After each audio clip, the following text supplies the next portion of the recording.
understand that for a number of reasons. Because I don't understand what an LGBTQ curriculum is. Yeah, thank you. I don't understand what an LGBTQ curriculum is, so I struggled to even conceptualize what was being thought when people saying the minister is hiding, calling out the minister. Thank you, Mr. Clark. I probably beg for 2 minutes just to bring this matter to closure. You have a maximum of 5 minutes. Thank you, Madam President. No more. Thank you. But I want to put it on record. Despite that, I want to make it categorically clear to this honorable House that the Ministry of Education, the government, we have no plan to change the curriculum, neither to introduce any, well, I don't even know what the LGBTQ curriculum is, but that, I'm struggling with that. But we have no plan to introduce any such curriculum, and there is no plan to change the law, the legislation, contrary to what is being bantered about. And that the HFLE curriculum that is currently in use is the HFLE curriculum, the harmonized CARICOM framework curriculum that has been adopted since 2009. That's the same one that's being used, and there's no plan to change it. I want to further state, Madam President, that the confusion that probably has been created, probably out of mischief, probably out of malicious intent, probably surrounds a document, this document, which is an international technical guidance on sexuality education. A document that was first published in 2009, with all these international agencies, UNAID, UNFP, UNICEF, UN Women, WHO. All these organizations, Grenada is signatory to. This document was first published 2009. Grenada signed on to this in 2018. This document focuses comprehensive sexuality education, CSE. Grenada signed on to this document under the stewardship of the former administration in 2018.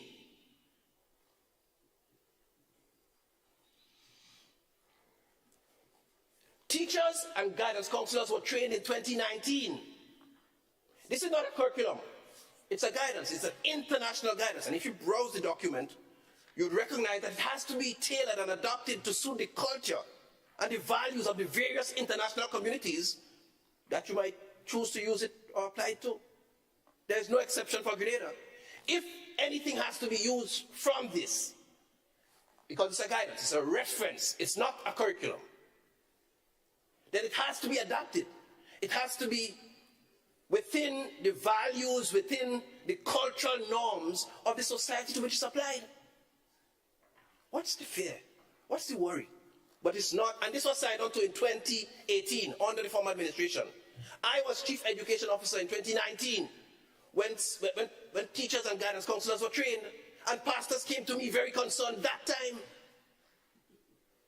And I had to allay their fears from the point of view of a person who is trained in the behavior sciences, from the point of view of a person who is a practicing Christian, from the point of view of the person who is a father. I have no real concerns about this, because at the end of the day, it's Grenadians who have a certain value system that are going to be required to pull from this document and apply, if they so choose, in the context of Grenadian values, Grenadian culture.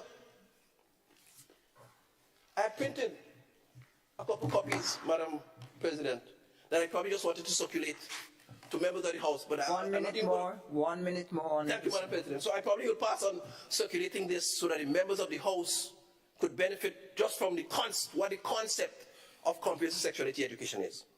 But I want to assure you, the government has no such plan.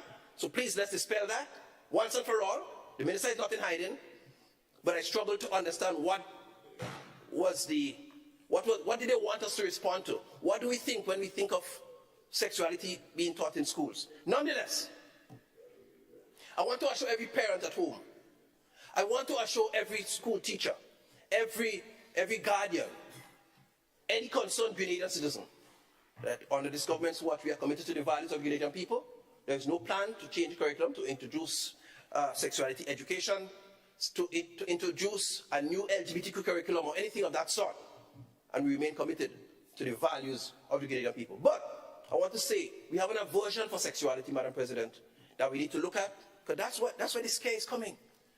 Because all those things are right around us. In the news, in the cartoons, in the advertisements, they're everywhere. And if we pretend, Madam President, 30 seconds. If we pretend that they don't exist and put our heads in the sand like ostriches and pretend that it doesn't exist around us and tell education to shut up and tell the church to shut up, who informs our children about the right values? Who informs them about how to make the right choices? Thank you very much, Madam President.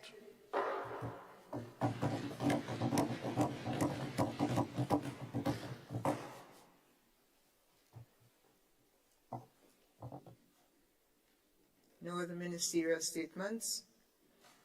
Thank you.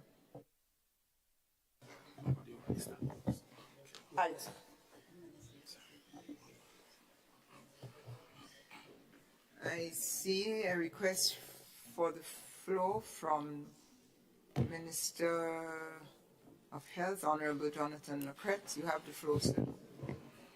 Thank you, Madam President. Senatorial colleagues, Madam President, nice to have you back in the Senate this morning.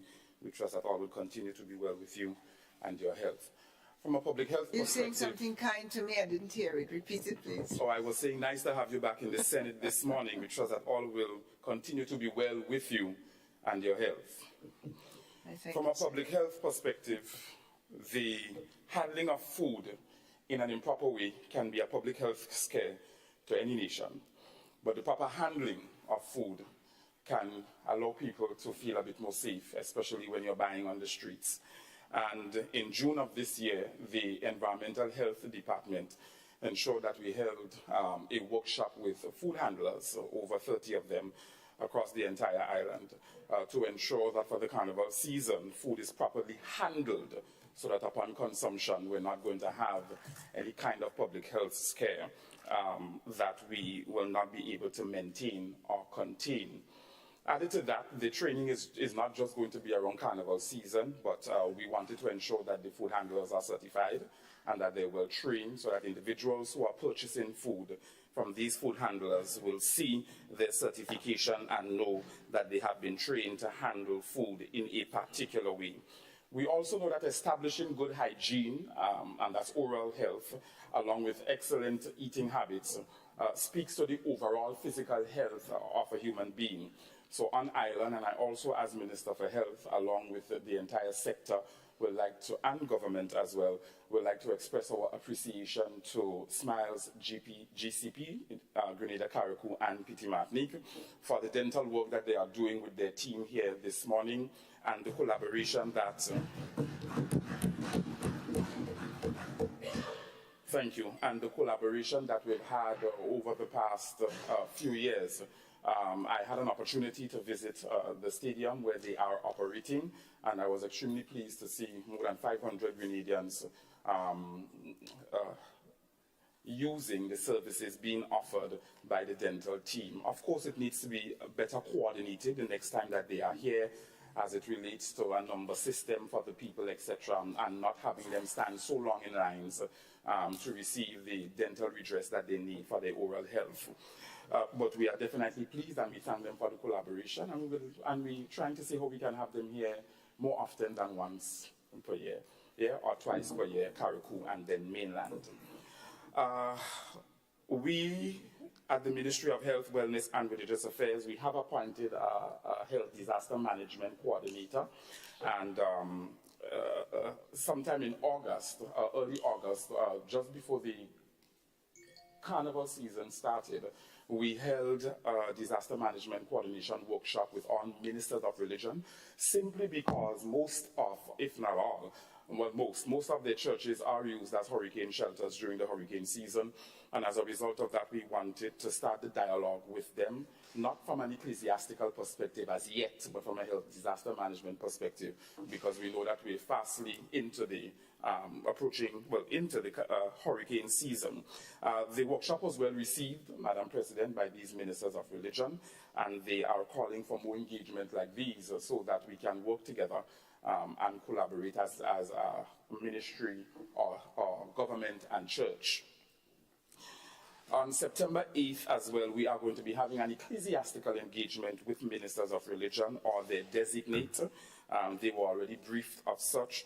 And at that workshop/meeting, we are going to be discussing various topics that have common interests to us as state and church.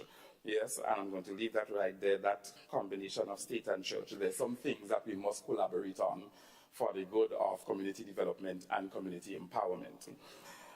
Over the past month or so, 2 months actually, our community health nurses have been out in various communities, various villages, and they have been doing pop-up clinics. And that is because sometimes the people don't come to the medical stations, you have to go to them. Apart from doing the pop-up clinics, they have also embarked on a vaccination drive, especially when it concerns childhood vaccines or childhood vaccination. We recognize that our percentage in that has dropped significantly, and by and large, because of the COVID-19 scare and the vaccines and what people were hearing from an international perspective, the vaccines are doing, persons are very apprehensive with taking any vaccine at all. So as a result of that, we decided if the parents are not coming to the medical stations, the community health nurses will go to the parents. And seeing that its school is on holiday and preparing to be reopened, the holiday time is the best time to find some parents home and children in the villages and to request of the parents if they don't mind having the child vaccinated right at the home with the supervision of the parent as well as the community health nurse. And that went well because we're trying to bring up our childhood vaccination percentage and rate. And I want to applaud the nurses, the community health nurses, for that. The Allied Health Professional Council, they have never had a headquarters or a secretariat, so we worked feverishly to ensure that the council now has a secretariat and a headquarters to function from, so that the challenges that are being faced by the professions that fall under the auspices of the council can now have a proper organized secretariat that they can have some redress. We do have some issues that we're trying to iron out with the professions that fall under the auspices of the council, and we plan to meet with the executive of the Wellness and Allied Professional Association very soon, before the end of August. I believe it's Friday this week, we will be meeting with them. For more information regarding the council, their website as well as phone number and email, etc., is up and running, and that can be obtained from our Ministry of Health Facebook page. We hired a director of mental health and wellness who is currently in place and functioning as the Grenada's focal point with PAHO and other regional and international organizations. And we've also hired a general manager for our central medical stores upon the after having a PAHO's assessment of our central medical stores. One of the recommendations from PAHO is that we hire a general manager, that is, and that we now have 2 procurement streams for pharmaceuticals, medical and non-medical, and that restructure the CMS department in such a way that it allows effective flow of the organization. So we are currently doing that, and one of the recommendations also from PAHO is that we also constitute a procurement committee that will sit over the procurement of pharmaceuticals, both medical and non-medical. So we're fastly approaching those recommendations in terms of rolling them out, and we are pleased about that. I have spoken at length about our mission critical positions that we've asked to be unfrozen or established, and to date, we have filled 16 of those positions. I want to believe that by November, when we come to the new budget cycle, that all 21 mission-critical positions will be filled and that the sector will have that kind of robust operational function so that we can function on all fours. We now have a group of 8 physicians who recently graduated from the St. George's University, and they are now working at the General Hospital. They have completed their internship program, and they have been employed as house officers. Of course, you have to leave room for them to be able Excuse to be me, rotated. Senator, how many did you say? 8. 8. Generally, we'll have 1 or 2. So this is really a big win, because we've never had such a huge number. We've never had such a huge number in a long time. So the 8 for us is really good, and they are being rotated now around various areas of the hospital in terms of departments, so that they can find their bearings before we actually have them have a taste of the accident and emergency department. With that being said, in December we will also have another batch of 8 graduating. So from my medical team, we feel as though that 15, 16 doctors would be enough for us to have a rotation process going, especially at the accident and emergency department, so that the wait is cut down by 3/4. Madam President, the truth is the truth. It's a long wait with one doctor who wants to ensure that he properly physically examine the individuals who come into the ER, or who comes into the E&E, sorry. He or she will take some time to ensure that no malpractice is done, etc. So I understand the wait, because there are times you go in the past, and I myself as a citizen, you have to wait. Yes, and based on the criticality of your emergency, you may want some immediate redress before the persons who are sitting there, etc. So we're looking at a 12-hour shift, yes, and per person, so that we can have them on a rotation basis, and have 2 doctors on call at the accident and emergency department before the end of the year, or early next year, God's willing. Yes, we really want that to happen, so that citizens don't have to clamor again about the waiting time, especially when they have serious emergencies that they would like taken care of immediately. And finally, Madam President, sometime 2 weeks ago, the Princess Alice Hospital received the commissioning of their staff lounge. We were really pleased to reconstruct and also furnish the new staff lounge for the staff over at the Princess Alice Hospital, simply because we understand that when you have healthcare practitioners, you also have to take care of their mental health. And that translates into the quality of care that they also give to our patients. If they are mentally disturbed and are frustrated and don't have a place that they can rest and find some kind of comfort, that sort of translates into the quality and kind of care that they provide for our patients. So we are grateful that they have a resting place, and even if they don't want to go home, there's bathroom, there's changing places, there are locker rooms, our lockers provided for them to put their clothing in, etc., cabinetry, kitchenette, and it's really nice. It's really a sight to see. And I want to thank all of my administrative staff at the health sector, all of my managerial staff, my PSs, and all those who make the operations of the health sector function fluidly at this particular point in time. Hats off to them for the work that they are doing, and I look forward to the continued collaboration.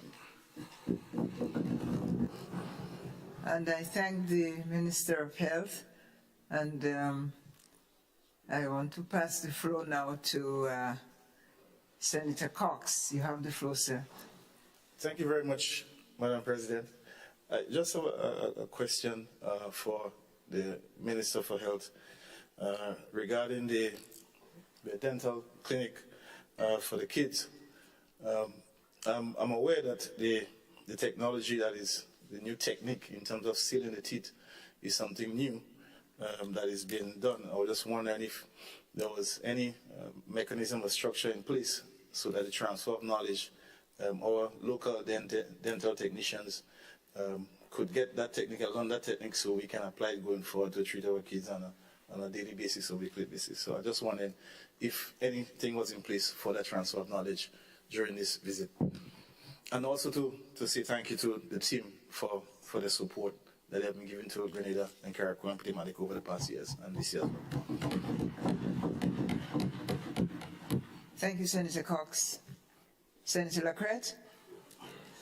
Point well taken, Madam President. I know that sometimes our local dentists, well, those who work within the structure of the public sector, they do work along with them from time to time, but I don't think in the capacity of the transfer of knowledge. If it's private practice, fine, persons may know how to seal, but as it relates to the dentists who work in the public sector, it's point taken. We can look at that the next time the team is back to have a more closer collaboration with our public sector dentists and those who work at the various dental stations across the entire island, so that they can learn the skill.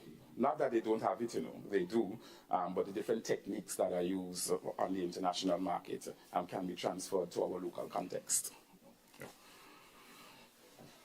Thank you. Thank you, Senator. Senator Andrew Lewis. Thank you very much, Madam President.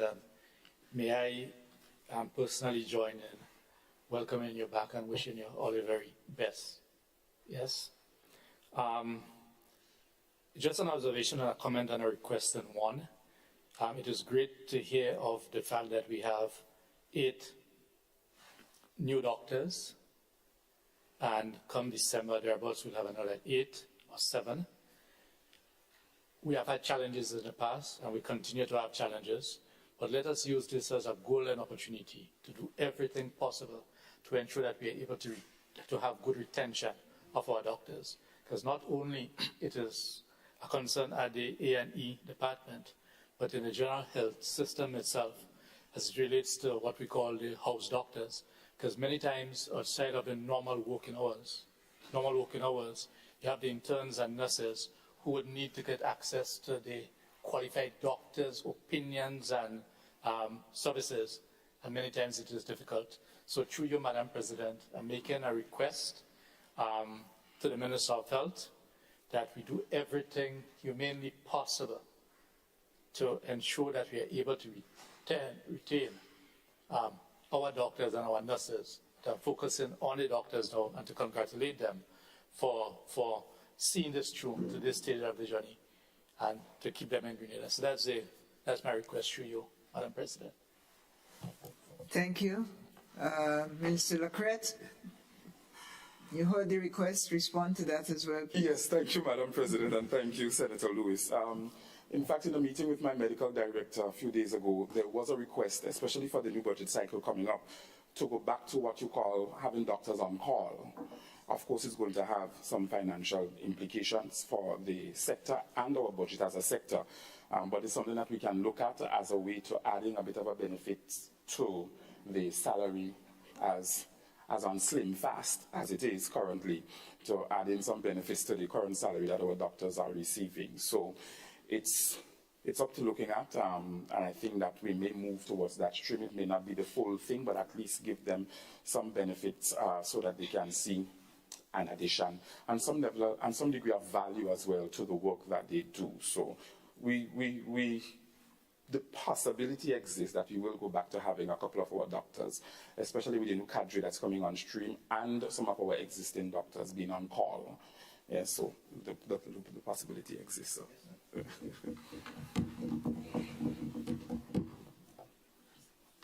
Thank you, Senator Cox. The request for the floor from the Attorney General. Before we shift subjects, I suspect we will if you take the floor, Madam. I want to say that I was recently, rushed out of an abundance of caution to the emergency room and then hospitalized. I want this morning to really salute the Ministry of Health. First of all, the emergency room, which was, and forgive me if I don't intend to be partisan, but to be historical.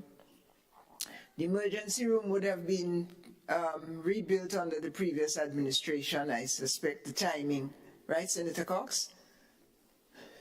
Those of you who, yes, but I'm saying that the preparation of the facility would have been more than a year ago. So whenever it was started, the point is I went there a few days ago, and the physical conditions is surpassed only by the service.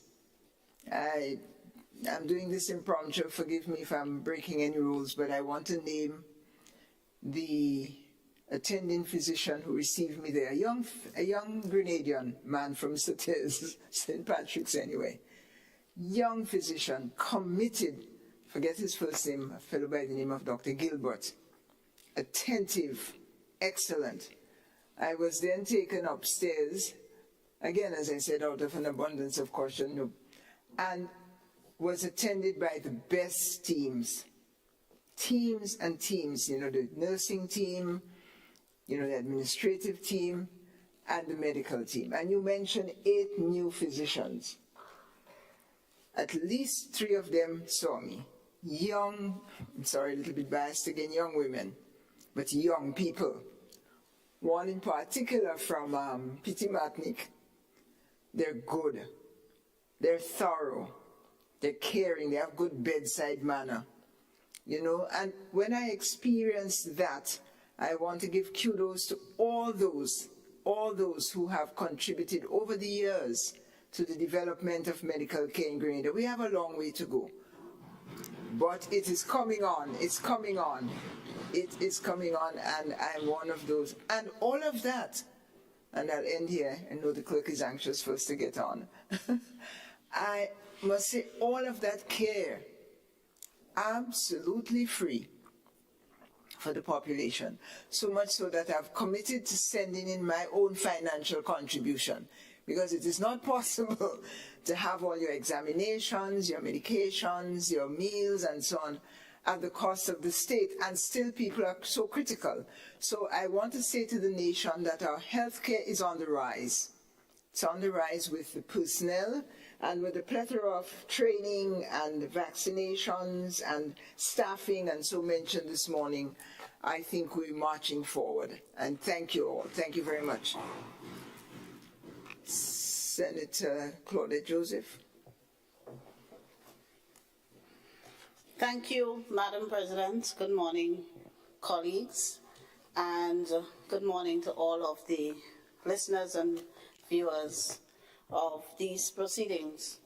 I join with colleagues here in this chamber in welcoming you back, Madam President, and wishing you continued recovery, good health, and strength. I rise to give to the nation and to this honorable House a brief update on the work of the Wages Advisory Committee. Madam President, prior to forming the government, in the campaign, one of the promises made by the now administration was the review and increase of minimum wages in Grenada, which, although required by law to be reviewed every 3 years, was not reviewed since 2011. And keeping good and true to that promise, we did constitute the Wages Advisory Committee, and they, I am happy to report to this House and to the nation, have submitted to the Cabinet the final report, which will be shared with the public shortly in further consultations that have been directed to be commenced by the Cabinet. Madam President, the committee, in the consultations held leading up to the report, had 7 or so public consultations, not including appearances on the media, radio and TV, and of course, many more private and direct consultations with stakeholder organizations, including the Grenada Chamber of Industry and Commerce, the Grenada Hotel and Tourism Association, the call center operators, construction sector, the bus associations, the public sector, senior managers, the relevant ministries, such as the Ministry of Agriculture, because as we know, the agricultural workers feature in the minimum wages order, the beverage manufacturers, bakery associations, security companies, civil society organization, media workers association, among others. These are some of the stakeholders, apart from the public consultations, that the Wages Advisory Committee engaged. And might I just back up to say that the Wages Advisory Committee consists of the tripartite arrangement involving government, the labor movement, and the employers, equally represented on that committee. And so we are going to be holding a series of public consultations so that we can have further input and interrogation of the recommendations made.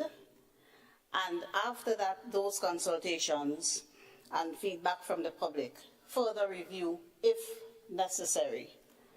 So we have recommendations which I think the public would be happy to hear about and would have much input.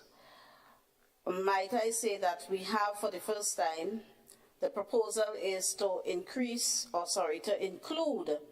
in the minimum wages order media workers, reporters and announcers. Also, workers in the call center industry, the call center workers, they will be provided for the first time. Recommendation is to increase, for example, the hourly wage for security guards to $9.50. Now, this is just a report containing these recommendations, which may be adjusted after the second round of consultation that we are about to embark on. So, let me put on the Spencer. Yeah. After the second round of consultation that we are about to embark on. The report, for the first time, introduces the concept of a living wage, which is something I know the labor movement advocated heavily for. And so, apart from the sector specifically provided for in the order, the recommendation of the committee is to have a basic minimum wage in Grenada to cover all sectors that are not specifically provided for in the order. So if you're not specifically provided for, the basic minimum wage will apply to you, and the recommendation in relation to that is $1,200. So I will just, Madam President, with your permission, go through very quickly some of the adjustments. So we have, for example, machine operators, cutters, mechanics, cleaners. Cutters adjustment from $60 a day, that's currently obtains to $85. Machine operators from $85 to $100. Cleaners from $35 a day to $60 a day. Clerical workers from $700 a month to $1,200 a month. Security guards, I said, from $8 to $9.25. Domestic workers from $7.25 a month to $1,200 a month. Caregivers, persons caring for the elderly and early childhood workers, from $700 to $1,400. So here I have 100%, a recommended 100% increase.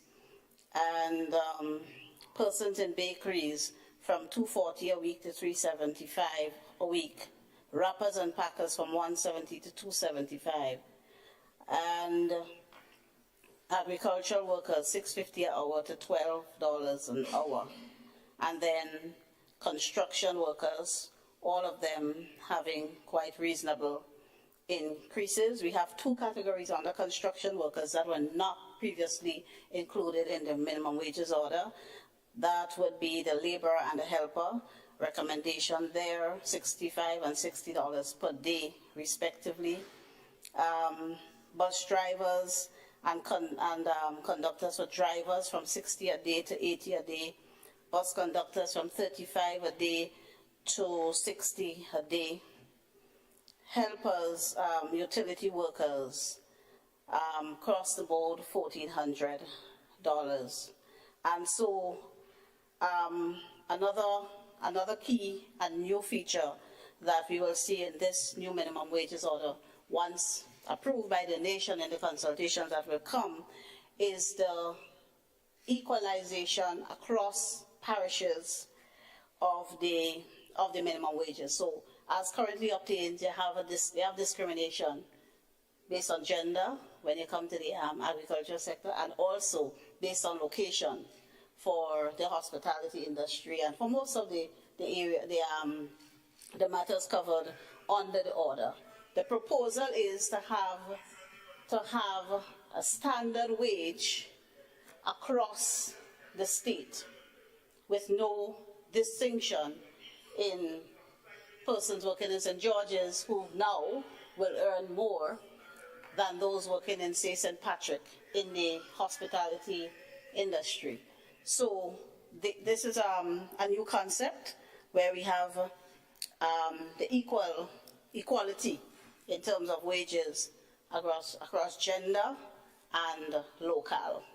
So we ask the public to participate and engage in this new round of consultation that will take place from September, so that when the new minimum wages order come into effect, it really truly reflects what the Grenadian people desire and what the economy also desires and can sustain.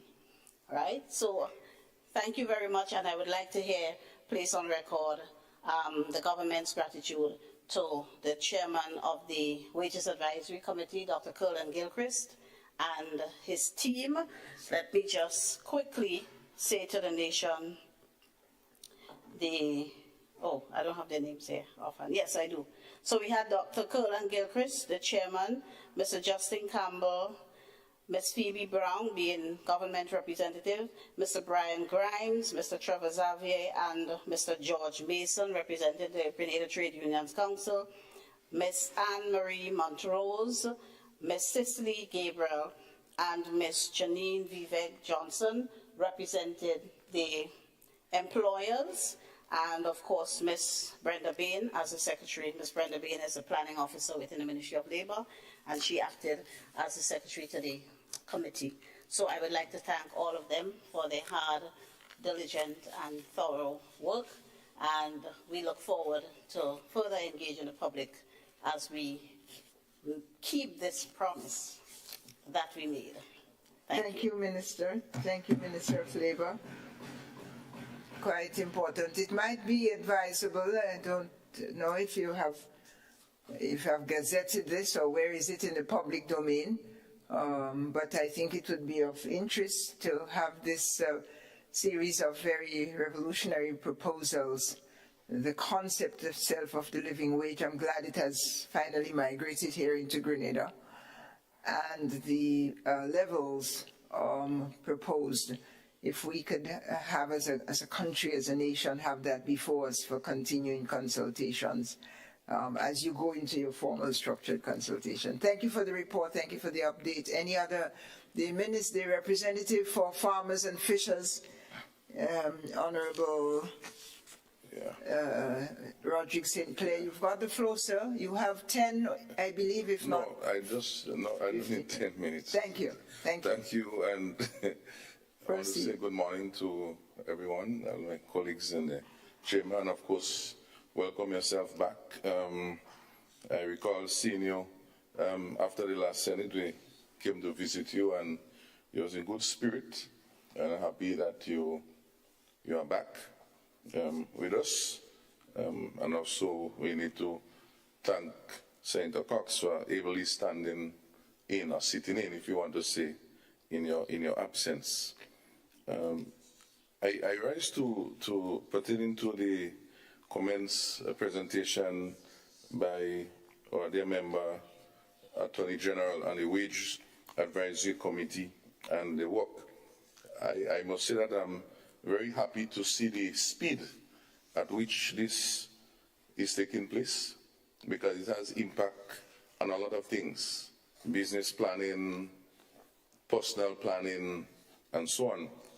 And of course, I can hear the issue of the ladies and the women equality in terms of trying to find those. I think this is good.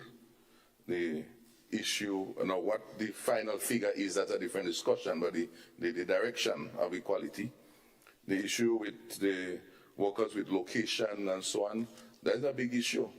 And I hope at some point my dear friend, Senator for Labour, will monitor this situation very closely. That location not only in terms of the money, but in location in terms of where they are dropped off at 9 and 10 in the night to get home based on some boundary issues.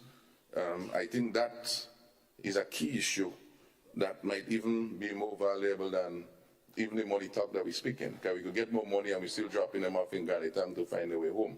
I think that is an issue that just being on the ground, I know that is a burning issue. Of course, as it relates to our farming community, I note the significant increase of the cost for the farmers as it relates to labor.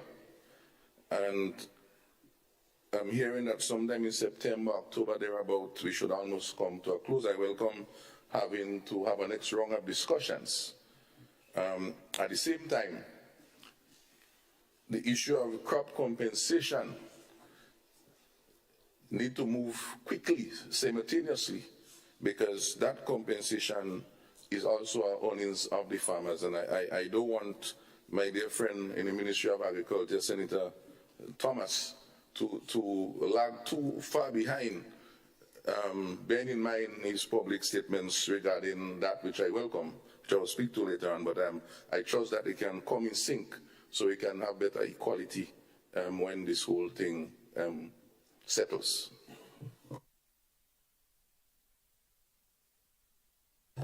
Thank you. Thank you, distinguished senators, honorable ministers, those of you who are. I offer the floor to Senator Andrew Lewis. Senator Lewis. Thank you very much. 10 minutes. Sorry, yes. Because we are part of the ongoing discussion, I may not necessarily need that, but to use the clarion call made by my good colleague from the Ministry of Agriculture, and certainly wrongly supported by all here. Let's join together to ensure that we solve this transportation issue, not just the national transportation issue, but let us start with dropping off of workers, and in particular our female workers. Yes, I am taking this as a commitment from all of us to work towards that and to do that speedily. Obviously, the Trade Union Council is represented on the body, and therefore our pronouncements will come through that body, and when we come back officially, one will address that. But just to really publicly recognize again the fact that we are speaking about a living wage, let us make this part of our conversation and drop that talk about minimum wage, because living wage will also have implications, not just for what you call wage earners, but where we get benefits like retirement benefits, etc., NS, etc., because many of our people are unable to live a decent standard of living after giving all the years of service to the country. So it is a step in the right direction. I'm aware, through you, Madam President, that there ought to be and will be some ongoing discussions, and such. I will not go into these matters with due respect for the process. But it also highlights the importance of the tripartite arrangement. It highlights the importance of social dialogue. And we are confident that as a nation, no task will be too much for us to overcome. My final pattern comment on this is it highlights the importance that even in some of the leading sectors, in the hotel industries, without calling names, some of the most profitable and internationally known hotels in our country, our unions and the labor movement had to be fighting to get these industries to recognize that they needed to obey the law and pay the dead minimum wage. And that is how it is. And therefore, all of us have that responsibility to be our brothers and sisters keepers, so that whether you are unionized or not, we can look out for you. So we in the labor movement recognize the process that is unfolding, and we give our commitment, not only to the Wages Advisory Committee, but to whatever is required to bring this country forward. And in this context, I'm very sure that as we bring on the 16 or 15 new doctors, that the tenure of their employment will be addressed to ensure that they can feel comfortable that they will be made permanent. Just thought I should have that in. I thank you, Senator, and I'm sure your colleagues have heard you. Thank you all for the updates. It's good to know firsthand what is happening, proposed and recommended in the country. Thank you all very much. Next item, please, Madam. Item 8, presentation of papers and reports from select committees.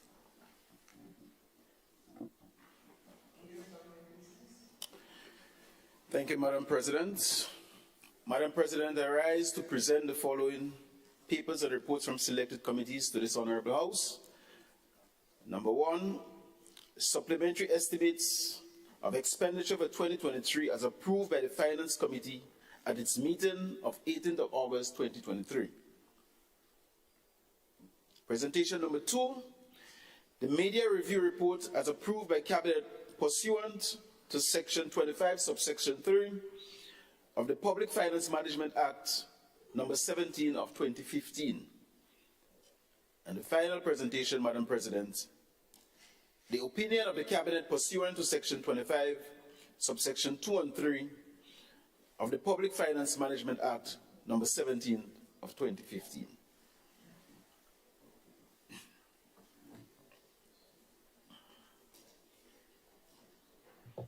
I thank the Leader of Government Business. Senator Andre Lewis, you have the floor, sir. Thank you very much, and I do not know if it is an oversight on my part here, or the opinion of the Cabinet. Is it part of our package? Yeah, it's on the last page. I'm just actually scrolling down to it myself. I recall that it is located at the bottom. Yeah. It is on page, I think it's page 31 of the midterm review, item 6. Go to the very end.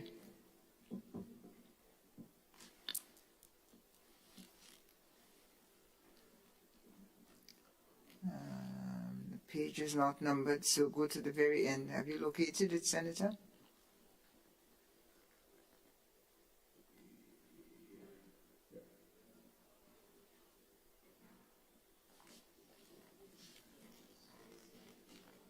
The mid-year review, very last page. This still has 6, opinion of the Cabinet.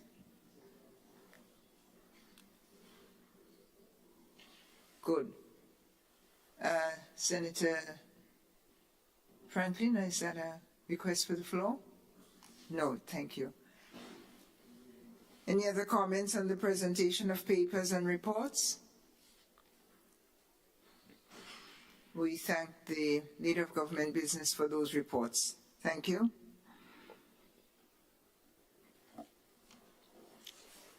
Item 9, petitions. Item 10, government notices. Item 11, unofficial notices. Item 12, questions.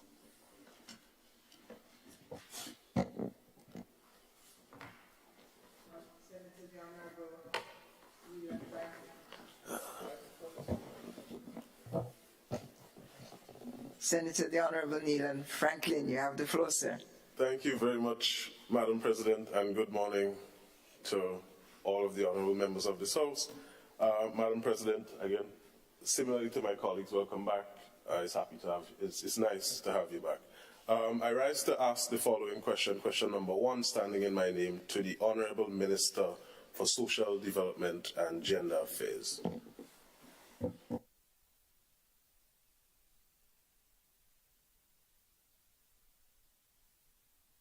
Thank you, Senator. Senator Gloria Thomas, you have the floor, Madam. Minister of Social Affairs and Gender Affairs. Thank you, Madam Chair. Pleasant good morning to all. I rise to respond to Senator the Honorable Neil Franklin as it relates to the questions that were posed to the Minister of Social Development, of Gender Affairs, and Minister of Social Development and Gender Affairs. I wish to state that the response to those questions will be deferred for next sitting. I'm so sorry, I did not hear your response. The response to the questions posed will be deferred for the next sitting. Thank you, Madam. Senator Franklin. Thank you, Madam President. Madam President, at least an explanation for the deferral would have sufficed. The questions were posed, was submitted since the 31st of July 2023, and based on the standing orders, we're allowed 6 days in advance to submit the questions so that the honourable ministers may be able to prepare a sufficient response to the questions. So I'm not surprised that the honourable member has asked for a deferral, but at least rational. But again, the honourable member did not provide a rationale. Madam President, for the record's sake, I would like to read the questions. Question 1, which was not answered. Will the Minister for Social Development and Gender Affairs provide this honourable House with 1, A, the total number of seed beneficiaries before June 23rd, 2022, B, the number of beneficiaries who were removed from the seed program from June 23rd, 2022 to July 28th, 2023, and the reason for the removal of these beneficiaries from the seed program, C, the names and constituencies of beneficiaries removed from the seed program. Question number 2, will the Minister for Social Development and Gender Affairs inform the Senate of the number of new beneficiaries who were added to the seed program from June 23rd, 2022 to July 28th, 2023? B, the names and constituencies of beneficiaries added to the seed program from June 23rd, 2022 to July 28th, 2023, and the reasons for adding each of these new beneficiaries to the seed program. C, the total number of beneficiaries currently on the seed program. D, the total cost incurred to add the new beneficiaries to the program. And E, the total amount of money spent on the seed program from January 2023 to July 2023. Madam President, I move now to question number 3, which I direct to the Minister of Health, Wellness and Religious Affairs.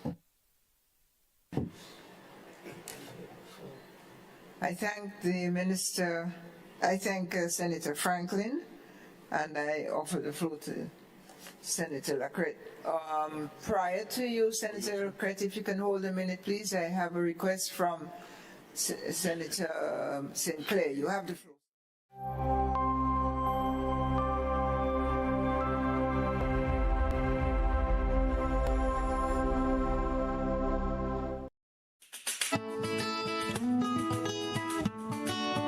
Do you know, when you play the games of the National Lotteries Authority, you are supporting sports, culture, and nation building in Grenada, Carriacou, and Petit-Martinique? Hi, I am Junior Murray, cricket coach, sports enthusiast, and a former West Indies cricketer. I endorse the games of the NLA 100%. For the past 40 years, the NLA has been funding many sporting activities, including competition for schools and clubs, and for athletes to participate in overseas tournaments such as the Carifta Games and the regional cricket tournaments. Additionally, they made it possible for you, the public, to view local, regional, and international tournaments from the comfort of your homes. For those reasons, I play the game of the NLA. Even if I do not win, I know Grenada always wins. Yes, when you play all the games, the NLA in turn supports sports, culture, and nation-building activities throughout the Tri-Island state.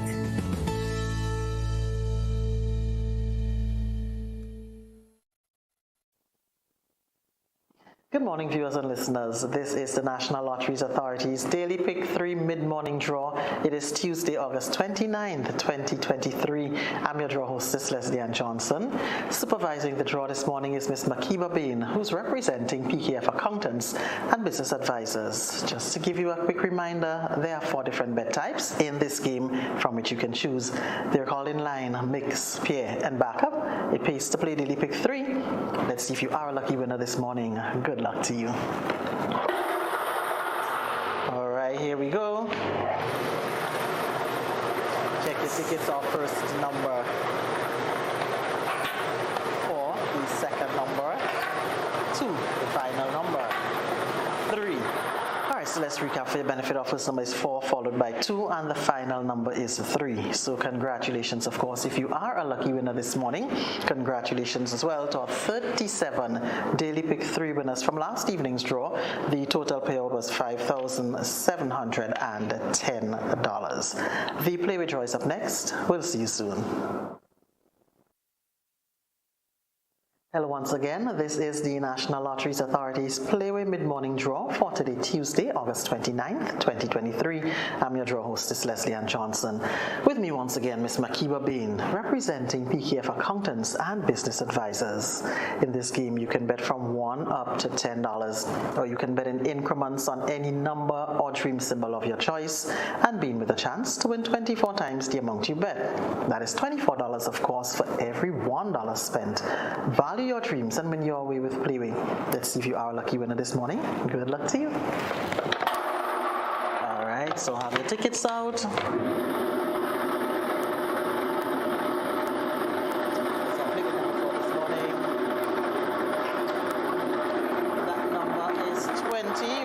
Again, our Playway number is 20, the dream symbol belly.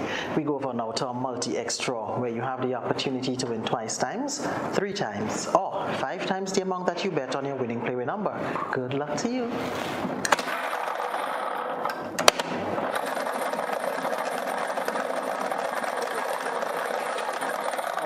Multi-X ball for this morning is 2X. Congratulations to you, and we say congratulations to our 120 Playway and Multi-X winners from last evening's draw.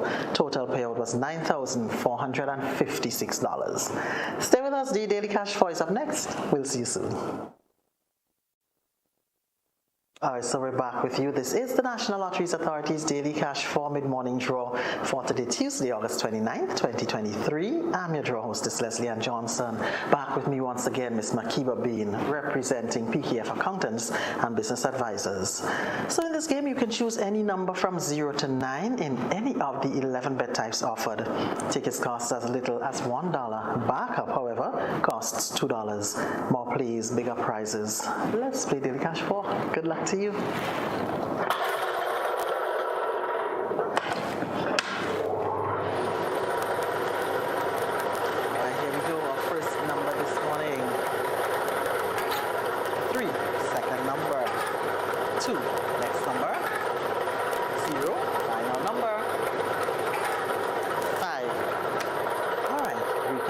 The first number is 3, followed by 2, the next number 0, and the final is 5. Congratulations, of course.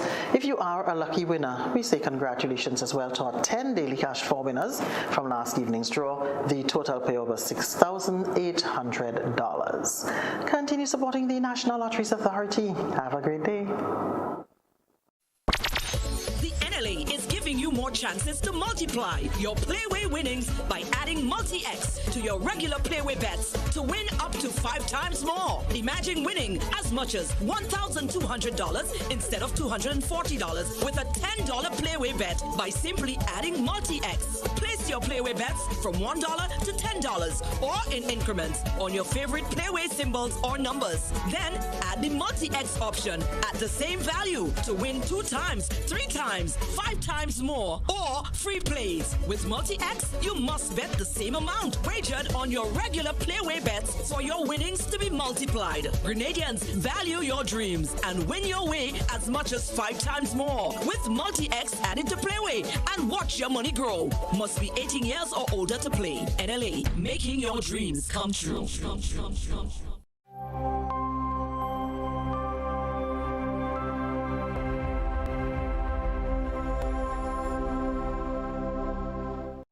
Who run out of stock from time to time. Nevertheless, the recommendations given by PAHO, we are acting upon them so that we can have a better structure in terms of the procurement of pharmaceuticals, which I alluded to this morning in having the various streams and having a procurement committee, etc., so that requests from various areas across the entire health sector lands in one place and is dealt with immediately than having to be scattered. Thank you, Senator Lacrette. You speak of being a good steward, and I think I said this morning we have 30 days. I'm waiting, and the Senate House is waiting at the next session for your report that you have so eloquently justified you don't have today. So we will be waiting for it at the next session, and I'm certain you will, with your new roster of staff, you will be able to do so. Thank you, Senator. Senator Franklin. Thank you very much, Madam President. Madam President, at least the Honorable Minister for Health was able to give a rationale for asking for a deferral of the responses to the question. I do wish to state that I am quite au fait with some of the medical terms, and I await the presentation of those responses to this Honorable House and to the public, the general public here in Grenada. Madam President, just for the record's sake, I would like to mention that if the honourable members are allowed 30 days before which they can respond, today is actually the 30th day from since the questions were submitted. So for the record's sake and for the general public to make their own presumptions as to what is happening here. Sorry to interrupt you, but I don't think we had that understanding of the 30 days when you submitted it 30 days ago. We have the 30 days understanding as of today. Let's agree to that, yes? All right, Madam President. Madam President, I move now to question number 4, which is posed to the Leader of Government Business. Will the Leader of Government Business provide this Honourable House with A, the total number of beneficiaries who received concessions for the creative economy thus far, the names and constituencies of those beneficiaries, of the beneficiaries of the concessions, and C, the total amount of money forgone by government through the issuance of these concessions? Thank you, Senator Franklin. I pass the floor to the Leader of Government Business, Senator Thomas. Thank you very much for the question, Senator Franklin, and I must say how much I appreciate the question. It's knowing fully well that this is an administration of transparency and accountability. You definitely will get the appropriate answers, and I welcome my first question in the Senate, other than agriculture. So, and I also believe that you will appreciate the fact that this is not my line ministry. I will have to seek the information. We are in the process of doing just that, and I will not hesitate to give you the most detailed report, detailed answer to this outstanding question. So please bear with me so that Madam President, I would like to defer the question to another sitting of the House. Thank you, sir. Senator Franklin. Madam President, thank you. I laugh because the honourable members on the other side, they like to say that they are a government of transparency. I will reference the Hansard the next time we sit for the detailed responses to all of these questions, because the citizens of this country want to know the answers to these questions. Madam President, that is it for the 4 questions I had on the order paper. Thank you. Thank you, Senator Franklin, and we are all on notice for 30 days. Thank you. Item 13, personal explanations. Thank you. Yes, thank you. Honorable Sinclair. Thank you so much. The 30 days is not for Neil, and it's for the whole house. Thank you,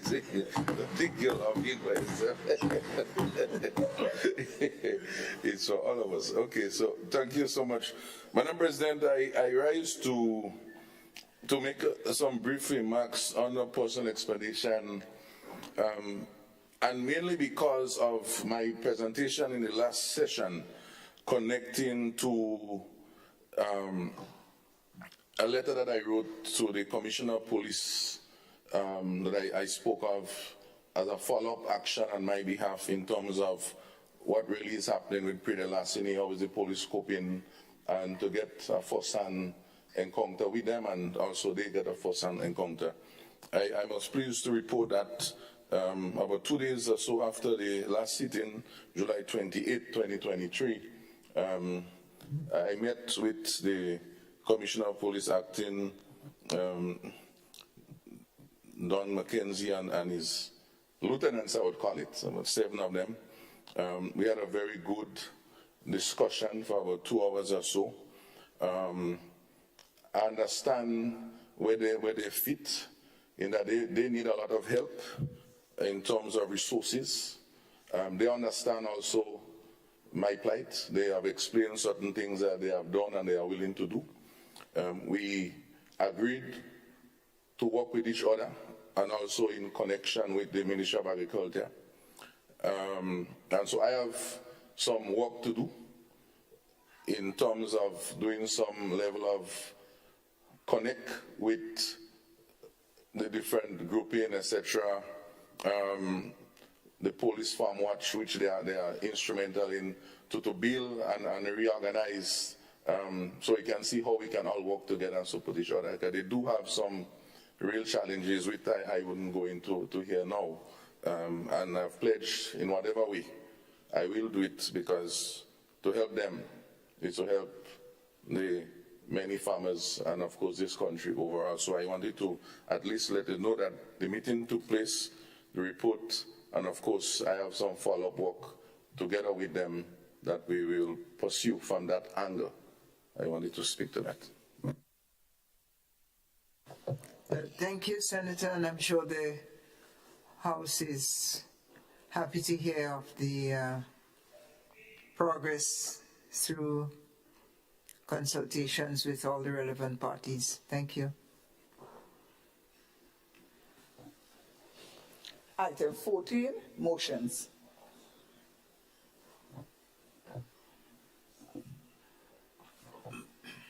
Leader of Government Business, Honorable Thomas, Adrian Thomas. Thank you very much, Madam President. Madam President, I rise to move the motion.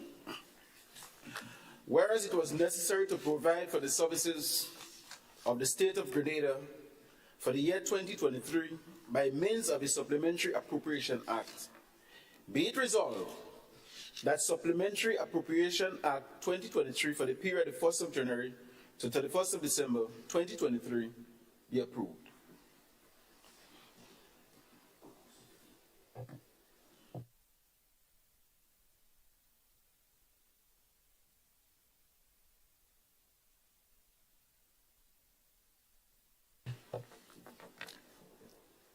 Thank you, Senator.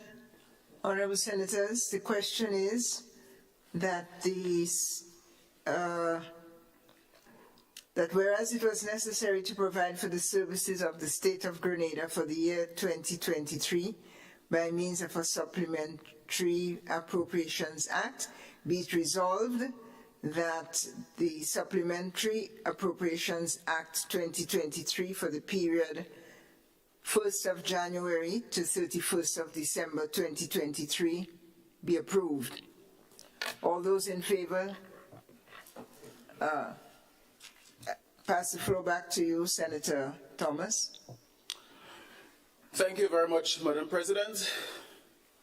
Madam President, we are here today to take care of the people's business, and we are here to ask this Honorable House to approve this appropriation bill. It is necessary, Madam President, in order for we to continue the process of our transformation agenda. There are a lot of things, Madam President, we may not foresee. And therefore, when we were doing our media review, we have identified a number of areas that we need to have a relook, or we need to come back to this House so that we may get sufficient funds to finance the important projects and some of the important business of this administration and the people of Grenada, Carriacou, and Petite Martinique. Madam President, this bill presents a recurrent expenditure of $15,559,402 Eastern Caribbean dollars, and a capital expenditure of $133,430,832, which gives us a grand total of $148,990,234. Madam President, the agenda that we set out on going to be expensive. It calls for extra monies. But most of all, it will bring the kind of benefits to the people of Grenada, Carriacou, and Petite Martinique. And therefore, we do not let the figures in front of us make us frightened. Obviously, we are a responsible administration and will pay particular attention. But what we are focusing on is getting the work done. And we're going to do just that. Sometimes we get frightened, Madam President, and we tell ourselves the work is too much, without even attempting. And sometimes you have to close your eyes and start the work, and then you're going to get through. But when you watch the massive work, one may get frightened and turn his back. Really and truly, and when you start the process, you might be asking for more. So we are not too particularly concerned about the $148,990,234. But what we are concerned about is getting the work done. Madam President, there are a number of ministries that will be affected with this budget.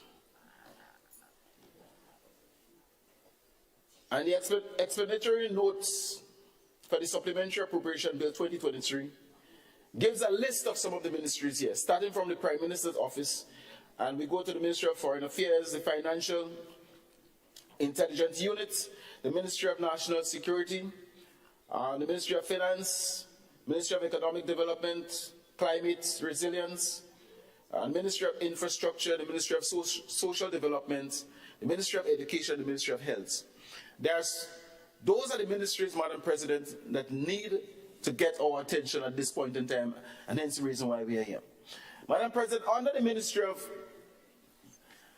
in the Prime Minister's Office, we are prepared to take on a very important venture. 50 years as an independent nation. And we would not allow this 50th anniversary of independence to go as it usually goes, with our official ceremony for a couple hours on the 7th of February. Our intention, Madam President, is to make and mark this Jubilee celebration not for a day, but for 14 months, where the people can feel part and parcel of this Jubilee celebration. And we're going to start, we're going to launch this celebration, Madam President, next month. We're going to launch it. And there is no need for any citizen to feel left out because they don't like going to the stadium or they don't like going to see parade. There will be activities, Madam President, where every single Grenadian can identify themselves with one or two, and so they could be part and parcel of the celebration. And because of the new grounds we want to venture into, culture, sports, you name it, we're going to make sure that we have activities where Grenadians can participate, home and abroad. And I can say, Madam President, from the time we said 1 year celebration, people in the diaspora has been calling and asking questions. As a matter of fact, some of them booked their flights already for the 7th of February. But I say to some of them, the 7th of February will only be 2 months in the celebration, so you may have to come down again. And so, Madam President, a budget of $7.5 million is allocated to this very important activity. Allocated. And I want to say allocated because the working committee that we have in place, they are in the process of planning and giving the details of what those activities will be like. And we want to make no mistake to come back to this house again when we get the details of the planning. One may argue the question, well, why you didn't do the detail first? Yes, we could have done that. But Madam President, we believe that if the fact that it was not done does not mean that we cannot cater for it. So we're going to allocate $7.5 million to this program. And also, I want to tell this House that this administration is a very accountable administration. And it will not be anything flying by in terms of abusing the $7.5 million. We will make sure that every cent is well accounted for this celebration. Madam President, the FIU is a very important institution. And although we have allocated only just over $153,000 in the supplementary budget, I want to say, Madam President, that this unit is on the way of digitalizing the institution. We're going to make sure that we make this institution paperless. And hence the reason why this is a starting point. But later on, we will develop this very important institution. Madam President, we have allocated $1.9 million to the Ministry of National Security in regards to paying some of the outstanding debts that we inherited.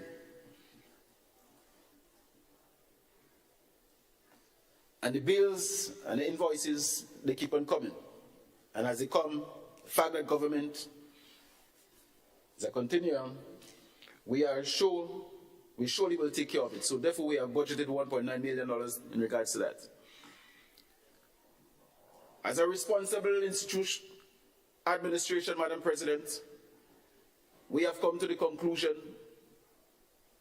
that as a nation, we have to respect government properties. And we have embarked on ensuring that government properties are well secure. And therefore, we have budgeted $2.6 million to improve the security of government properties. In doing so, Madam President, what we inherited was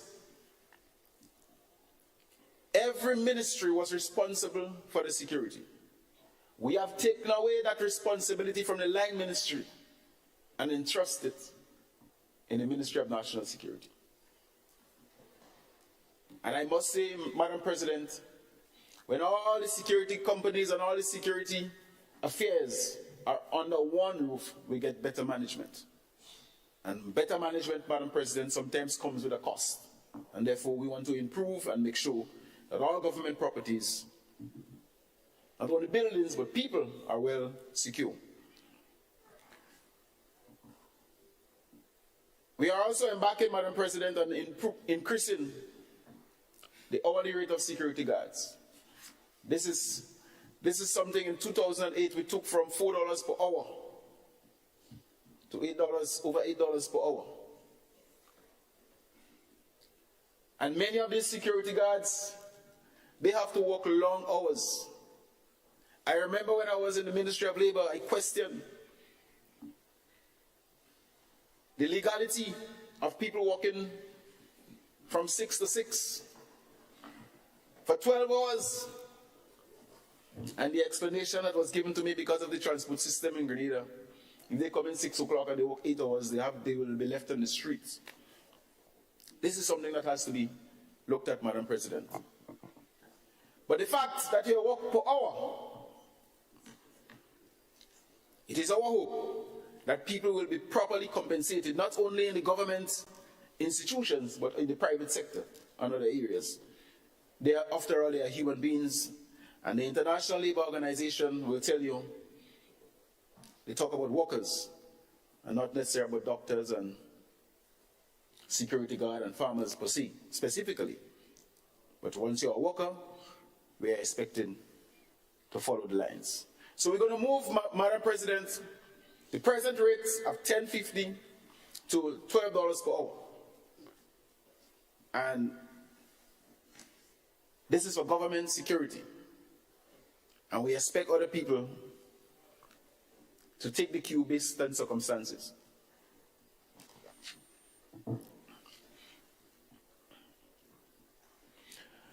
In the Ministry of Finance, Madam President,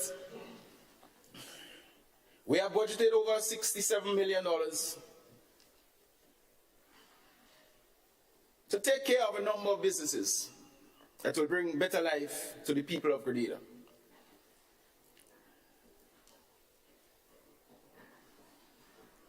We will not be able to carry the affairs of this country, the affairs of the nation, if we don't take care of the workers of this country, the people that are expected to execute the work.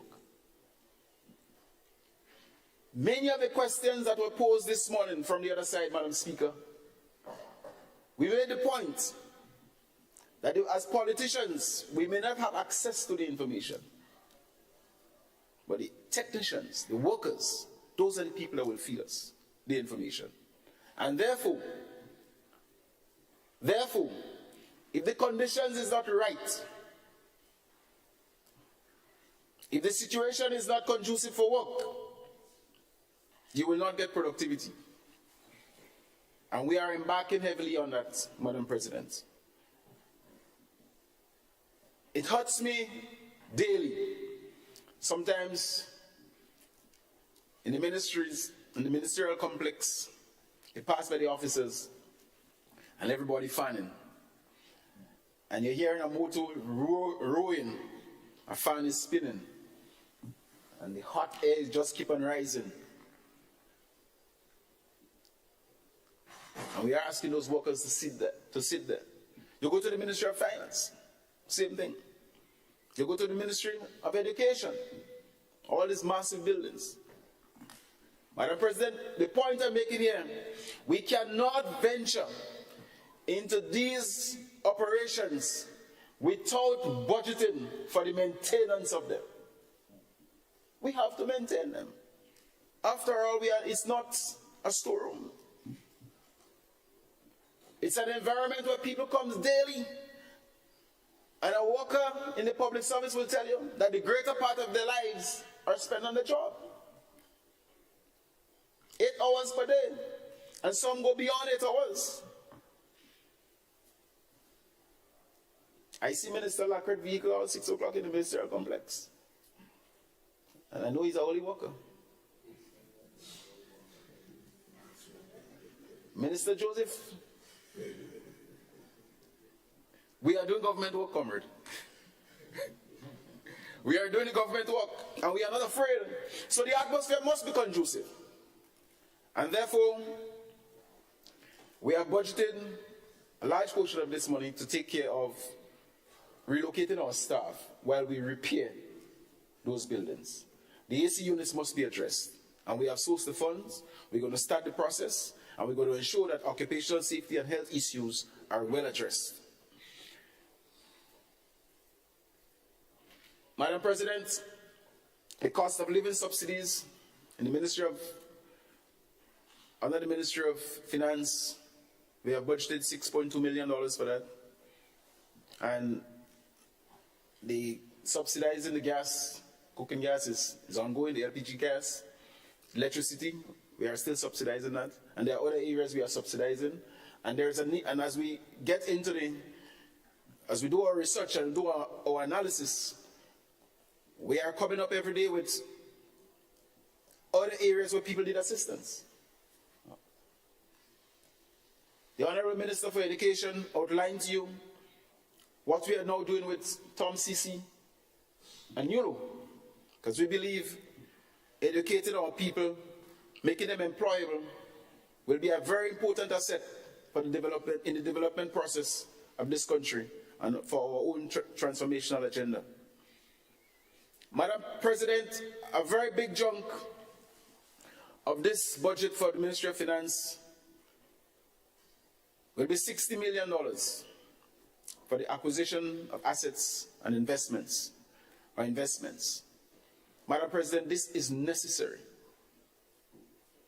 And I would not go into the details of it at this point in time. But the AG, the Attorney General will outline to you how we intend to spend that $60 million in terms of acquiring some of the properties that is necessary for our policies and our transformation agenda. Madam President, in the Ministry of Economic Development, Tourism, etc., we have budgeted $23.7 million to finance. The majority of this finance will go in maybe 3 areas. The SIAP is a program, Climate Smart Agriculture Enterprise Program. This is a program that has been going on for quite a while. It's a program that exposes many of our young people in the field of agriculture and agro-processing and other areas. It's a program that is necessary. We have seen the benefits of it. And it's a program that the people of Grenada, Carriacou, and PT Matlick welcome. Another area, Madam President, is the OECS Regional Tourism Competitiveness Project at Fort George. This is the rehabilitation of Fort George, the OECS project, and we're going to continue enhancing that project. We have a budget of $10 million to put into this project. And Madam President, another area is making, I think many people throughout Grenada, Carriacou, and PT Matlick is quite familiar with our agenda when it comes to the whole question of digitalizing our systems. And this ministry will be heading that process. The Digital Governance for Resilience, we have allocated $11.4 million to continue this project, Madam President. We have realized that the financing of this project will soon be exhausted. And therefore, we're presenting this bill to this House so we can get some more cash to make sure that this process continues. We do not want to stall the process. And therefore, if we stall it in August and have that break for 4 months, I don't think this will August well in terms of smooth planning and sealing. Madam President, the Ministry of Infrastructure, this is a ministry, Madam President, that you will find a lot of spending. Because it takes care of a lot of important assets in our country. And therefore, we have budgeted $25.1 million for this ministry. And there are a number of areas where most of this money will be spent. The compensation for land acquisition. We do not want to be an irresponsible government where you acquire people land and they walk in behind you for years, can't get the money. When we say we're going to do this, we must hand the people the money. When you take your land in the public good, in the public interest, we must compensate people. And therefore, we must have sufficient money to take care of that. As I said before, maintenance of government property is crucial.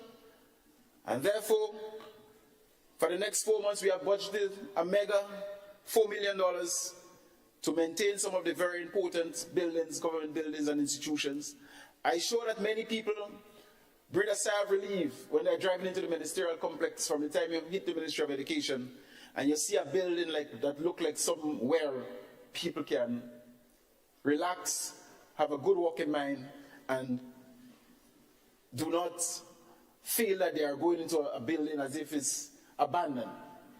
The ministerial complex, Madam President, is not a sore in the eyes of the public anymore. And therefore, we want to bring our institutions at that level. So we have budgeted $4 million in that regards. Madam President, the St. John River is an ongoing project. We have allocated another $2 million to make sure that the project is completed. The Molineux Road is still a burden on the administration. It's a burden on the people on the western side. The amount of vehicles that the road in Mount Morris has to accommodate, Madam President, is outrageous. And we are hoping to bring this thing to an end as soon as possible. We had to redesign this road. The design they had was just not adequate. It just could not, would not have answered the question that the people needed to be answered, and therefore we have budgeted another $3 million to make sure that this project is completed in the quickest time. Madam President, another project we had to redesign again after we inherited it is the Simon Cultural Center. When we looked at the drawings, when we looked at the design, we came to the conclusion that the people on the eastern side of the country needed something much better than that.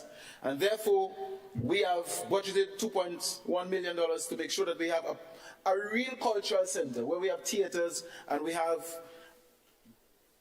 a proper center rather than just a pavilion and an open yard where people to have, and a stage, sorry. We want something much more than that. Madam President, how much more time do I have? Go ahead. Thank you. I thought something was going on there.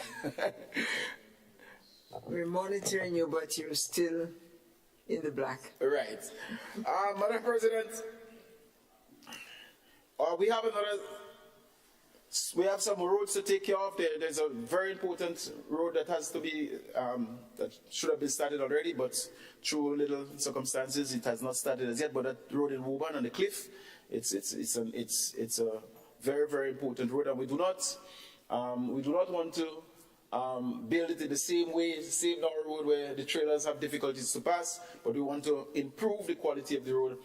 See how any road building in Grenada taking place now, Madam President, has to be different. It cannot be the same road that was left with us, the same roads that was left with us in the 50s and 60s and the case may be.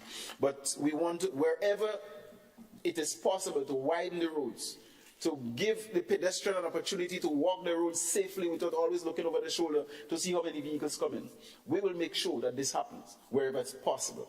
We have seen the situation where in the town of St. George, we cannot do any road widening because we didn't plan. But in going forward, we will be planning for 20, 30, 40 years. Long after we go, our work must be seen as work that was done in foresight. And therefore, this particular ministry will be very, very important. Madam President, Housing repair and indoor by the Ministry of Social Development, $5.6 million. This housing program, Madam President, is badly needed in Grenada. If you go to the villages of Belay, in St. David, Redmond, many of the villages in the outer parishes, Madam President, the people are crying for housing. I get calls on a daily basis for land to put up houses. And when I get the call for the land, the Minister of Social Development, ministers in the Ministry of Social Development get the calls for the housing material. And therefore, while we may not be able to help every single Grenadian, and every single Grenadian don't need help, per se, but there are people in this country that are in dire need of house repairs and housing assistance. And this administration will not pay a deaf ear. We will continue the construction of the indoor bathroom and toilet facilities because we believe that in this country, I do not want to be in this administration for any length of time. And there are still a large percentage of people in this country who do not have access to water to their homes in this day and age. We have to do some water. This administration will continue the process with the objective of eradicating houses, eradicating the whole question of lack of water. Every household in Grenada has a right to water in their home, in their homes. And therefore we'll be embarking on this seriously. Madam President, I can go on and on in terms of the presentation here, but I just want to make a very last point on the whole question of Ministry of Education, where we are embarking on the whole question of giving people access to T.A. Marichou and NULO. And the Minister of Education did outline the tuition fees that people will be exempted from. Madam President, just $2.5 million to invest in your people. I have seen countries in this world where they don't have the kind of natural resources that you can find in many countries. But what do they have? A well-educated people. The key. Knowledge is power. The key to any form of development. And therefore, any form of development that will be taking place in Grenada and the people are not properly educated, I'm not only talking about tertiary education, education in general, having the skills. Any form of development without the people developing their education and their skills will be superficial development. And you're going to see Twin Towers, you're going to see big buildings, big hotels, but your country not going anywhere. Poverty will still be there. So we believe educating our people, Madam President, is the key to eradicating poverty and creating a society where all can prosper. I thank you very much.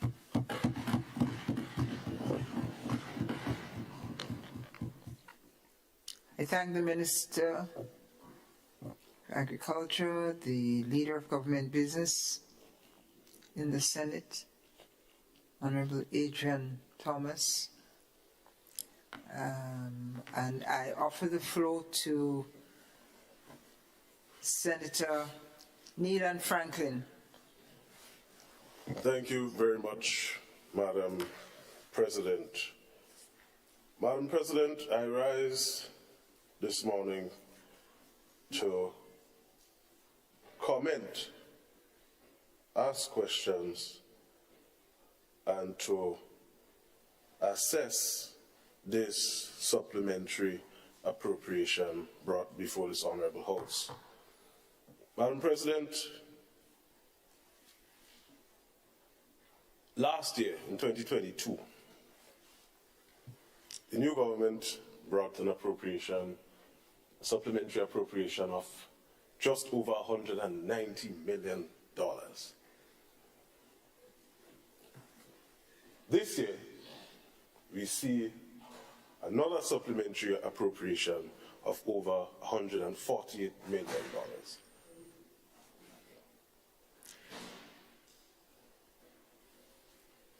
I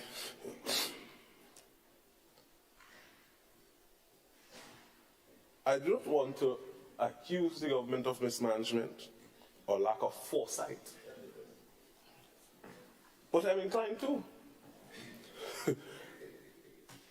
Imagine, Madam President, when the new National Party was in office during one of the most difficult periods of this country's history during COVID, never asked for a supplementary appropriation over $70 million.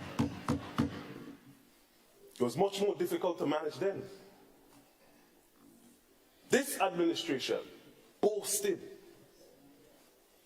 about meeting a lot of money in the Treasury. And right after they asked for $190+ million. After the best budget, quote unquote, they said it, the honorable members on the other side said it, for 2023, best budget over 1 billion EC dollars. We see now supplementary appropriation for over $148 million. Madam President, I looked at the media report, the media review report. After looking at the two sides of the budget that the government is asking for monies for. On the capital side, they are asking for $133.43 million. On the recurrent side, they're asking for $15.55 million. Madam President, so I looked at the media report. The media report shows that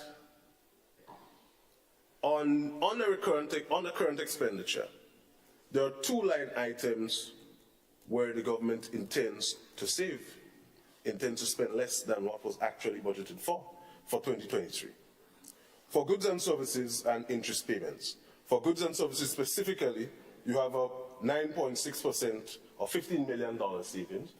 And on the interest payments, you have a 3.4% or $2.1 million savings, which is a total of $17.1 million. But you're here today to ask for $15.55 million. The savings is more. Why not utilize the savings? Why ask the taxpayers for an additional $15.559 million when you have $17.1 million in savings? If this is not evidence of gross mismanagement, nothing else would be more evident. Madam President, I move on. On the capital side of the budget, this administration is asking for $133.43 million. The budgeted amount for capital expenditure 2023, $313.9 million. And I'm looking at the media report. They produced and submitted the document before this Honorable House. I see the confusion on the face of the leader of government business, but no worries, no worries. The estimated outturn is $291.7 million, a savings of 7.1% or $22.2 million. Why ask for $133.43 million when you could ask for $111.23 million? Utilize the savings. We hear zero explanation from the leader of government business as relates to the justification for the $15.559 million and the $133.43 million. Why? When you have significant savings that you can tap into. Where is it? And when I say this is clearly evidence of gross mismanagement, we hear murmuring earlier on the other side. Madam President, this year again, like last year, an unnecessarily exorbitant supplementary appropriation. Since this government took office, Madam President, I think it's safe to say, and 1 year has passed, so Like some in the other place said, the honeymoon period has ended.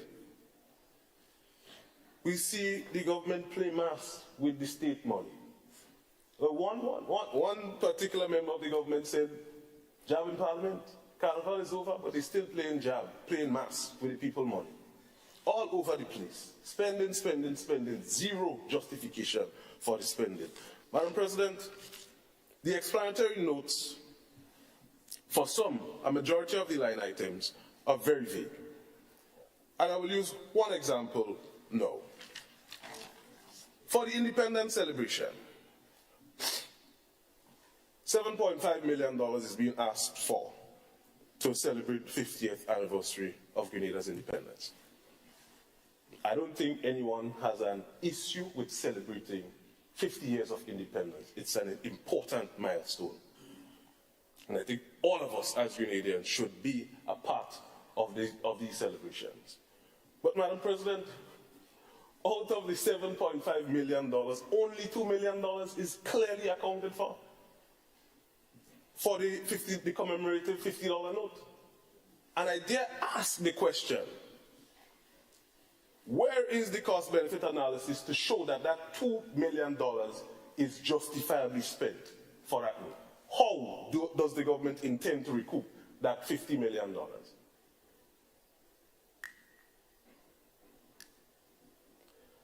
Madam President, it is a fair question to ask, what will the remaining $5.5 million will be used for? What will it be used for? From September to next year. You intend to have celebrations, no problem with that. But what will the $5.5 billion be spent on? The bill says that the appropriation is for January 1st, 2023 to December 31st, 2023. Which means that that $5.5 million will be spent from now until the end of December this year. What will it be used for the remainder of the year? And they did indicate, Madam President, on the last column of the explanatory notes, where it asks, is this a one-off expenditure? If no, what are the future cost implications? It says no. Some appropriation will be required in 2024. What will $5.5 million be used for from September 1st to December 31st? What will it be used for? No explanation, no justification. But the honourable members expect us to simply come here and agree with it. No, we cannot do that. Give a justification and then we will support. And if a justification or an explanation was given, then we would have been in a better position to provide recommendations. But no. So we have no choice but to question and indicate our lack of support thereof. Madam President,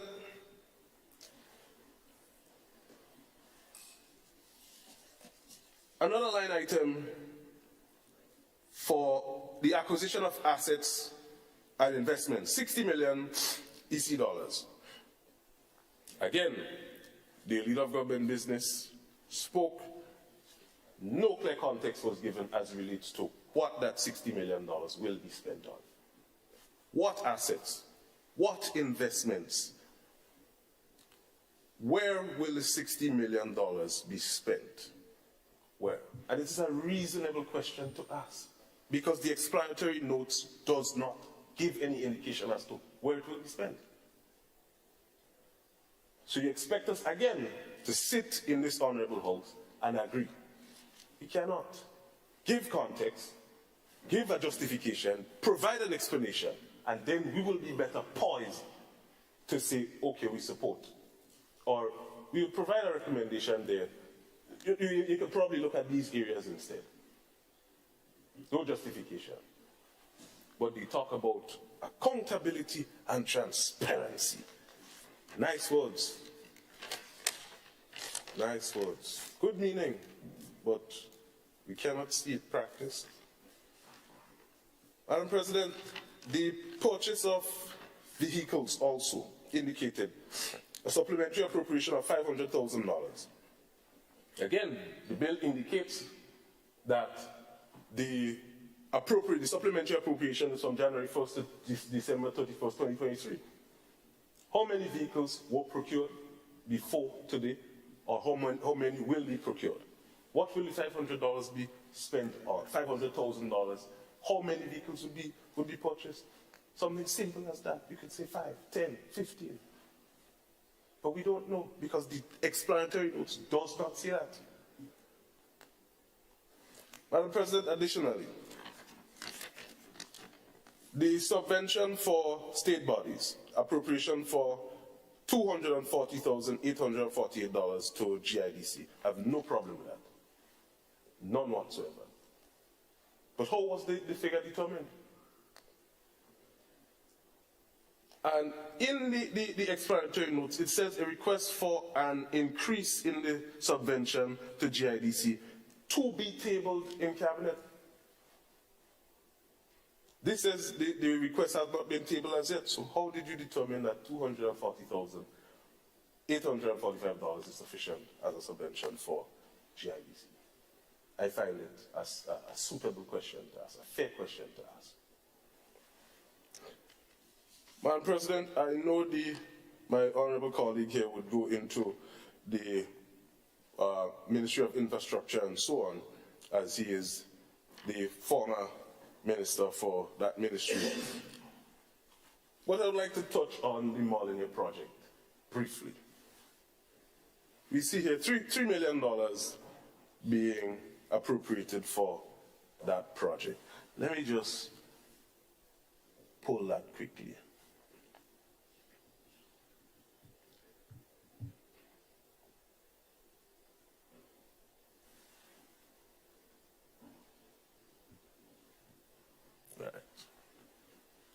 Madam President, you heard over the past few months a lot being said about the project.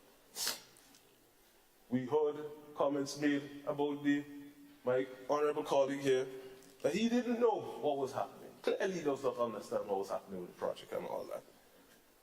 When it was said that the project was mismanaged,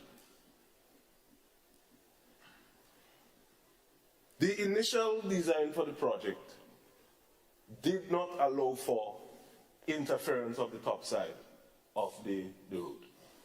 I live in the constituency, so I think it is necessary to point it out. Because traversing the Mount Morris Road at this time, given the fact that at one point the honorable members on the other side indicated that they would have dealt with the Jones Road issue where the new wall was built and the road is simply deteriorating at this time. Last year they indicated the monies on the capital side would have been used for that. Up to now, we can't see that happening. But we hear the honorable leader of government business mention it again. So I really do hope that they would live up to that promise and deal with the Mount Morris Road issue and fix the Jones Road. But the Molyneux project,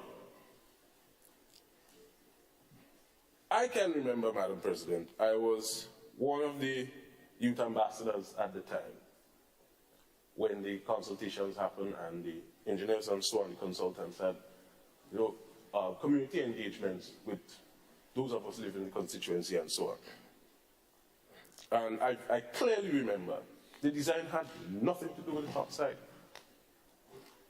This administration came in, whatever was done to the top side was done. Apparently they said that it would have been a more superior design. Nonsense. Now we see an additional $3 million. If nothing happened with the project that was out of the norm, why do you need an additional $3 million now? But my honorable colleague will deal with that, Madam President. Madam President, we see a $183,600 for contracts, outsourcing, and other services.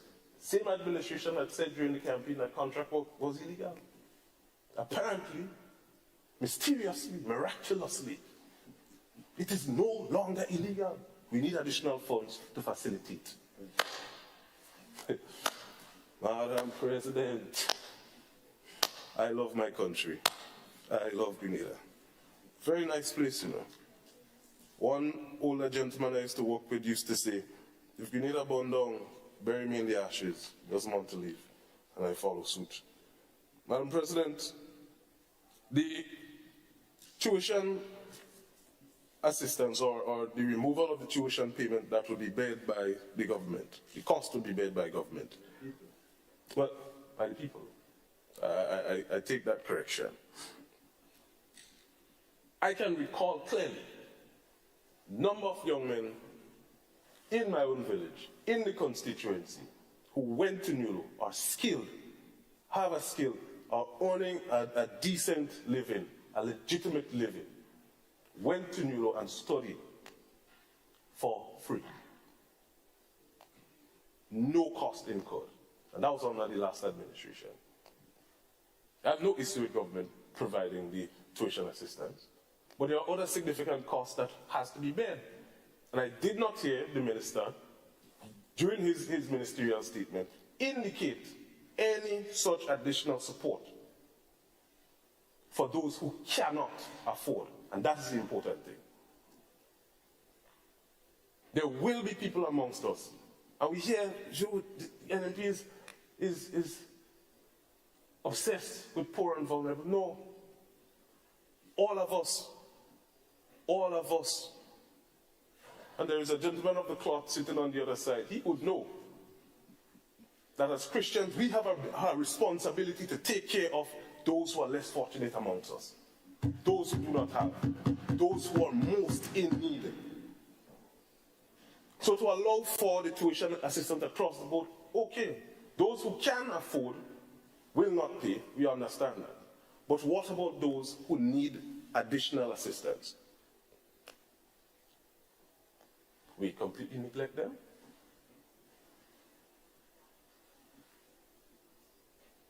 It hurts my heart, Madam President, to think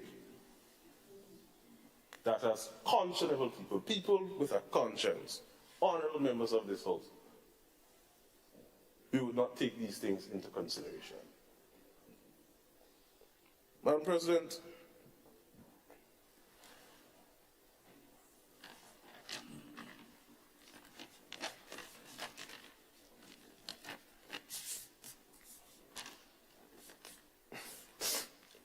that particular comment I would save for the adjournment. But at this time, Madam President, I rest. Thank you for the opportunity. Thank you, Senator Franklin. Thank you for your comments, assessments, and recommendations, I think you said. Other contributors to the motion?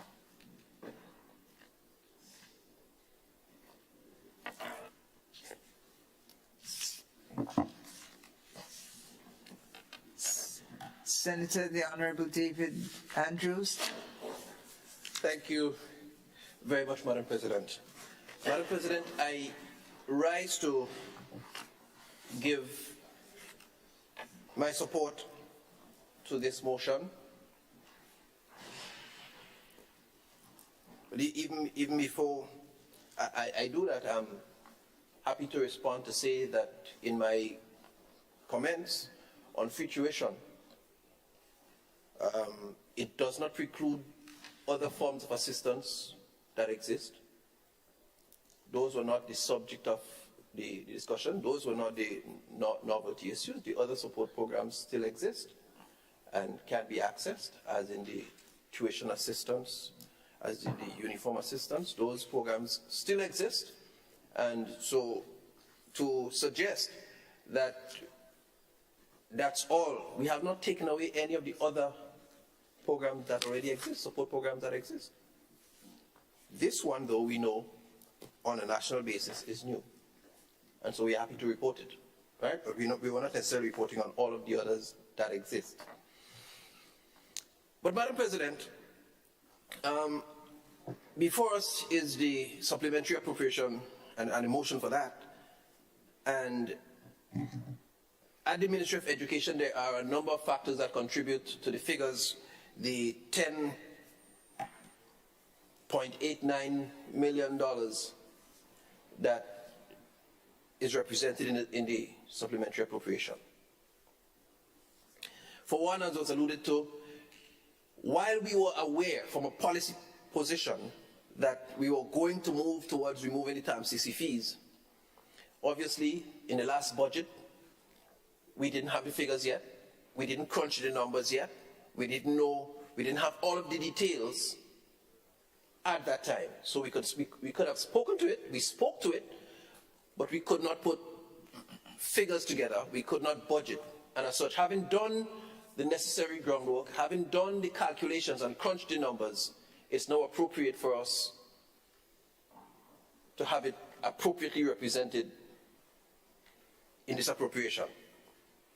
And we are keen to implement it in this academic year coming, and so we don't have a choice but to have it represented in this appropriation. We can't wait till next budget because students need to get to school come September. But also reflected in there, Madam President, is and so a total of 2.5 million in that figure in the appropriation represents that allocation towards the free tuition for NULO and TAMCC persons, graduates, or persons going to attend those institutions. Also included in that figure, Madam President, is a total of $8,249,498 for school renovation, extension, and repairs. I want to bring to our attention that formerly all school repairs and renovation, all of those are handled through the Ministry of Works. And so we came into office last year with all of the contracts, arrangements for school repairs being handled through the Ministry of Infrastructure. At the beginning of this year, the Ministry of Education was informed that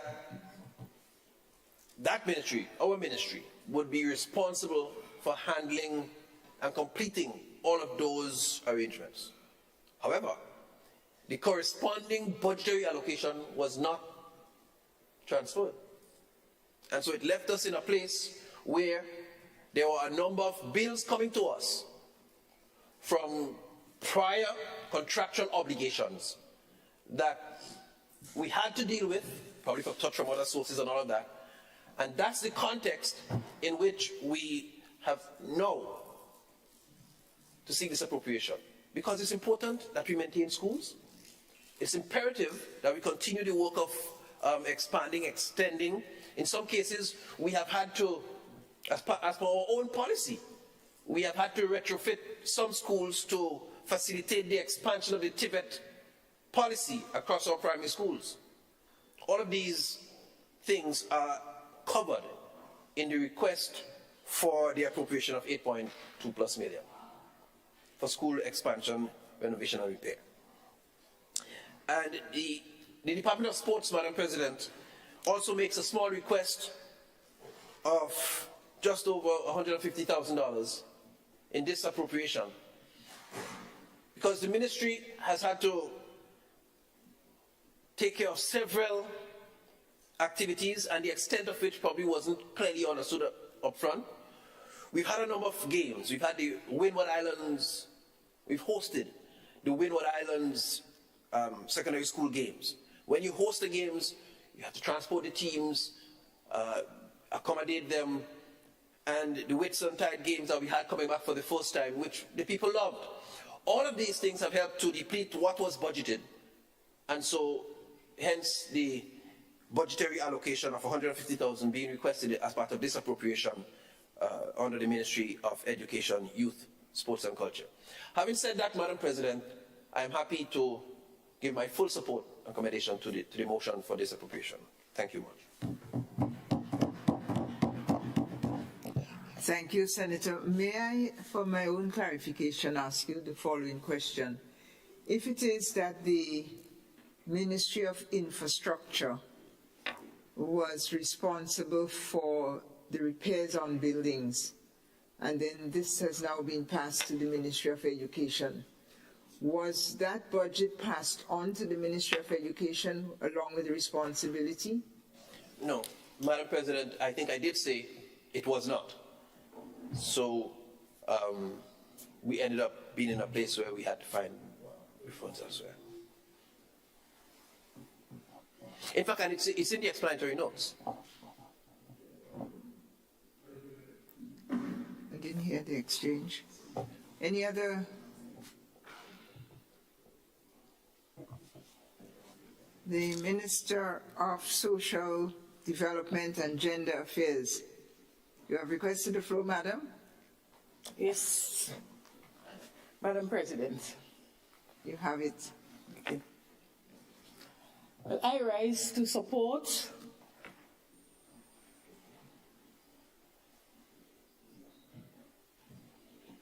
Madam President, members of this Honorable House, I rise to support the Supplementary Appropriation Bill 2023. I do so as some of the items in the supplementary budget are all critical to the continued effective operation of government.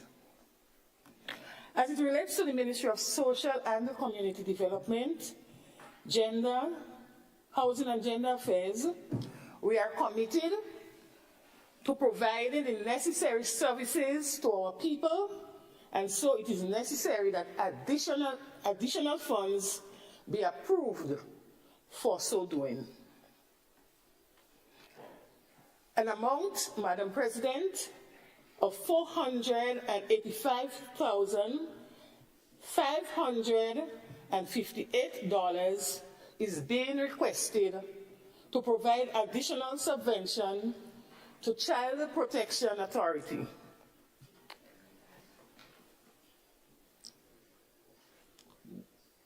In addition, there are other child care institutions and elder homes that must be given attention. Madam President, the amount previously allocated has proven to be insufficient, and so it was necessary to increase the subvention to some of the institutions to ensure operations can be carried out smoothly. We had to relocate the Child Protection Office to a new location, and this had its own costs coming with it, which was not budgeted for previously. A one-off payment was made to the reinstatement of Father Hilarion Home in St. Patrick's. Madam President, as we are all aware, with the passage of COVID, we lost 90% of the residents there. Nearly everyone died, and the home was subsequently closed down. The Ministry of Social Development was approached by the Catholic Church, and we had some discussion, and we thought it was best to reopen the home after a period of time has passed. We had to do some renovations, we had to help with the painting and cleaning up, sanitizing and what have you, and the home is now reopened. So this is something that we didn't budget for, and we had to spend for it. So the monies will move from areas that we had to make that happen. Subvention to Dunfermline and Sutter's childcare centers were also increased to cover operational costs. And so, Madam President, the amounts that was originally allocated was not able to carry the institution to the end of the financial year. And so the additional amount requested is critical in the effective functioning of the centers. Workers at the Cedars shelter received salary increases, which was necessary. After 14 years of working for the same salary, we had to increase that salary. So the remaining funds allocated was insufficient to cover the annual expenditure at the Cedars home. Seed. An amount of $183,600 was allocated to accommodate payments for seed recertification process. And that is where we had to outsource persons to assist with the recertification. The staff at the Ministry of Social Development was not sufficient to go through the whole island to do the recertification within a stipulated time. And so we had to outsource additional personnel to help with the recertification. And this is one of the reasons why we had to do contracts and outsourcing temporarily to assist with the process. The provision was not made to accommodate this additional work and the increase in personnel. And so we had to make requests for additional allocation in the budget. The request for this expenditure, it is important for the request of this expenditure to be approved, and it cannot defer until next year, as it is necessary to help expedite the recertification process, which has already begun and is soon to be concluded. The seed recertification process plays a very important role in the program, as it acts as an audit of the program. It is a one-off expenditure which is necessary at this time to get rid of as much of the irregularities as is humanly possible within the seed program. As soon as the recertification is completed, some critical decisions will be made as to how we move forward with this program. Madam President, an amount of $5 million is being requested to continue the implementation of the house repair program and the indoor bathroom construction program. The original budgeted allocation of $9 million proved to be insufficient to meet current demands. Deferring until next year will limit the ministry's ability to address the poor housing conditions, which continues to be an issue of national concern. There is a large segment of the population living in poor housing conditions that require immediate attention. This includes elderly still using pit latrines outside. The annual allocation given cannot address the housing needs of the entire targeted population. And so, Madam President, I fully support requests of the supplemental, and I urge members of the House on both sides to carefully consider the call and lend their support to the bill. Thank you.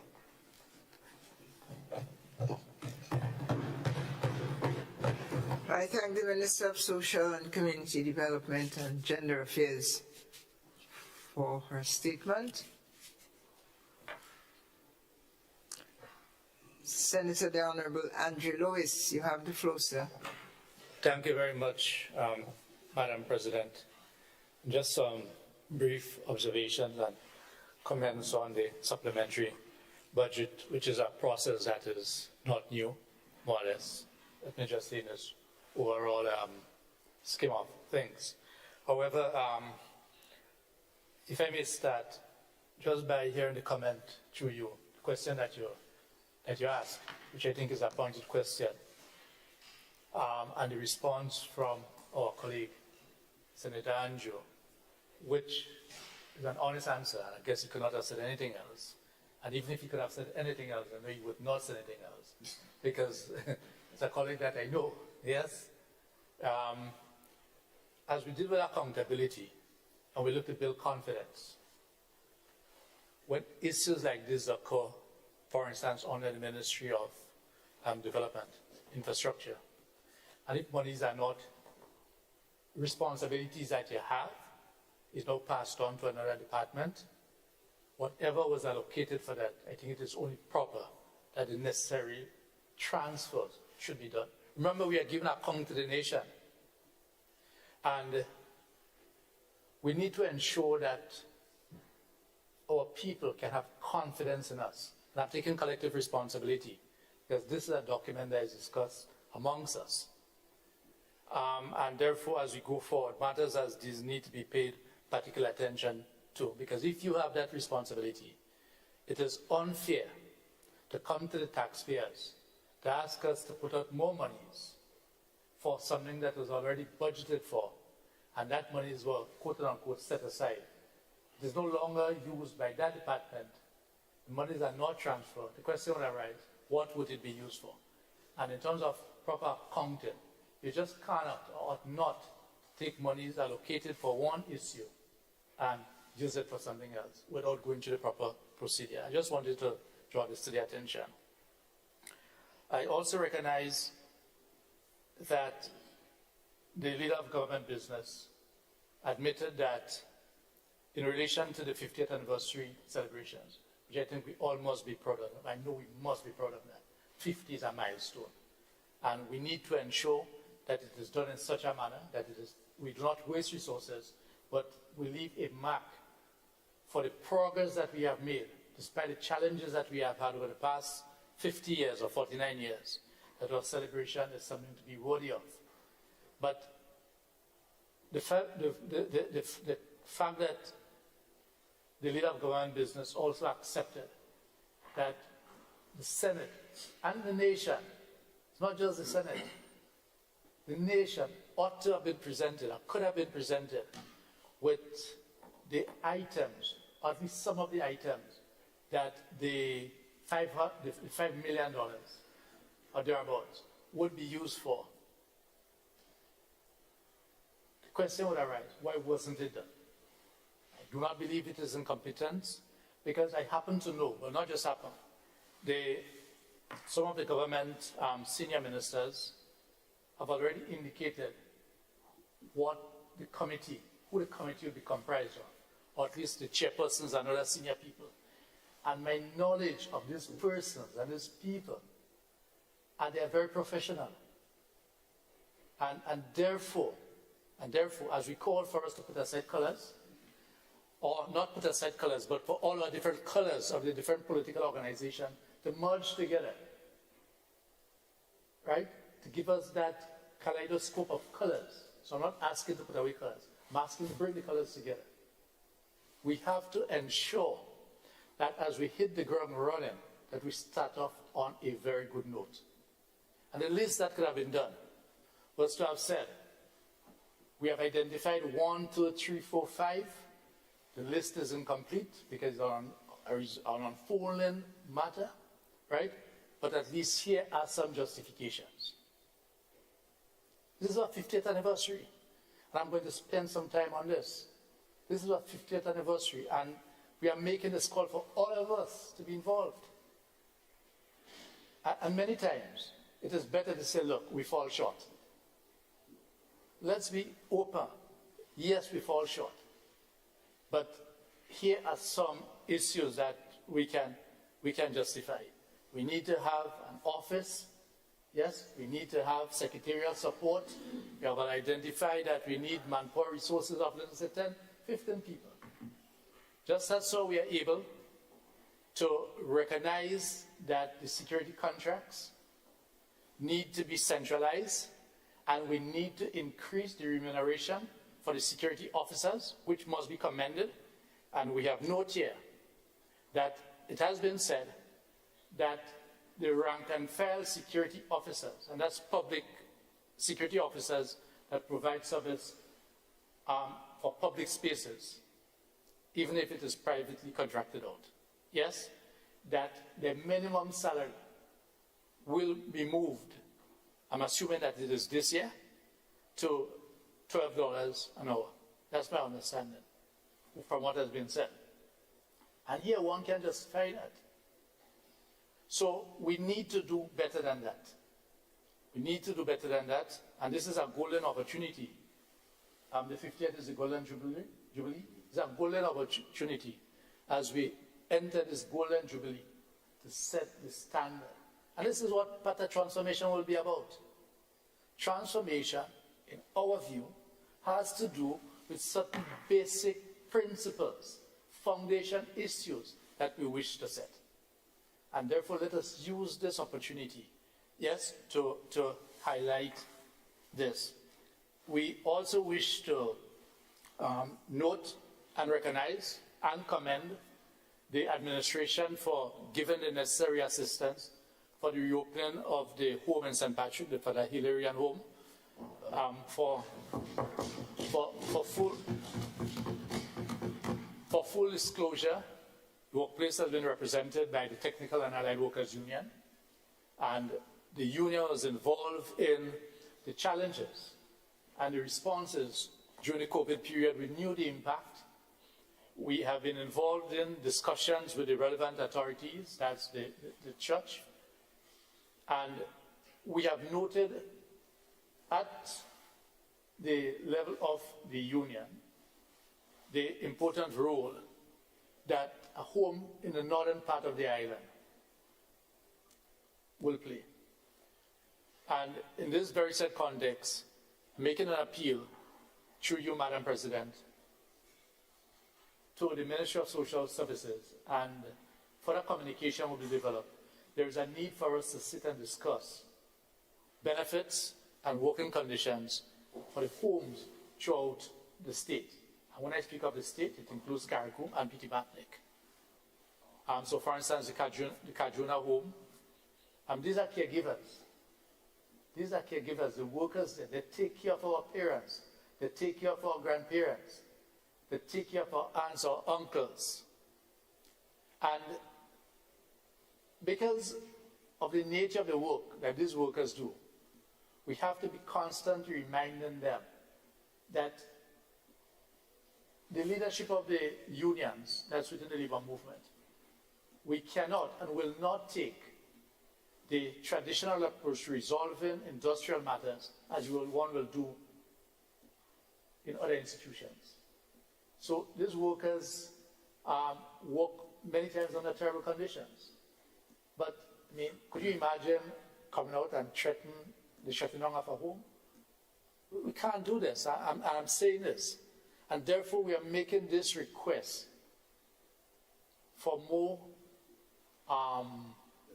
assistance. Because in many instances, the residents of these homes are expected to pay, but they do not pay.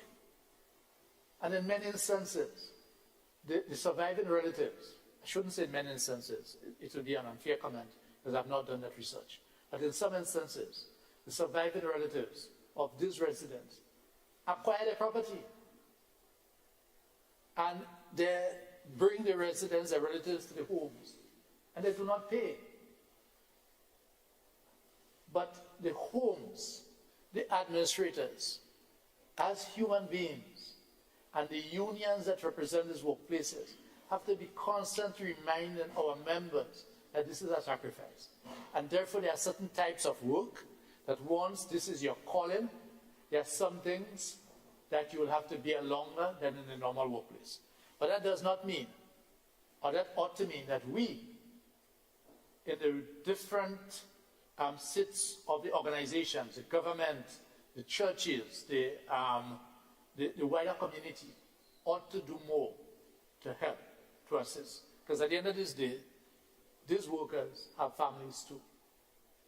So I'm making that appeal, and through you, just to inform the minister that we will seek to engage, to have a generalized discussion on this one, because it's something that we have been addressing. We are aware the issue in the Child Protection Authority, why they had to move. It had to do with health issues, and it must be commended. Yes, there are some outstanding issues, but the fact that that attempts have been made to address these issues must be commended.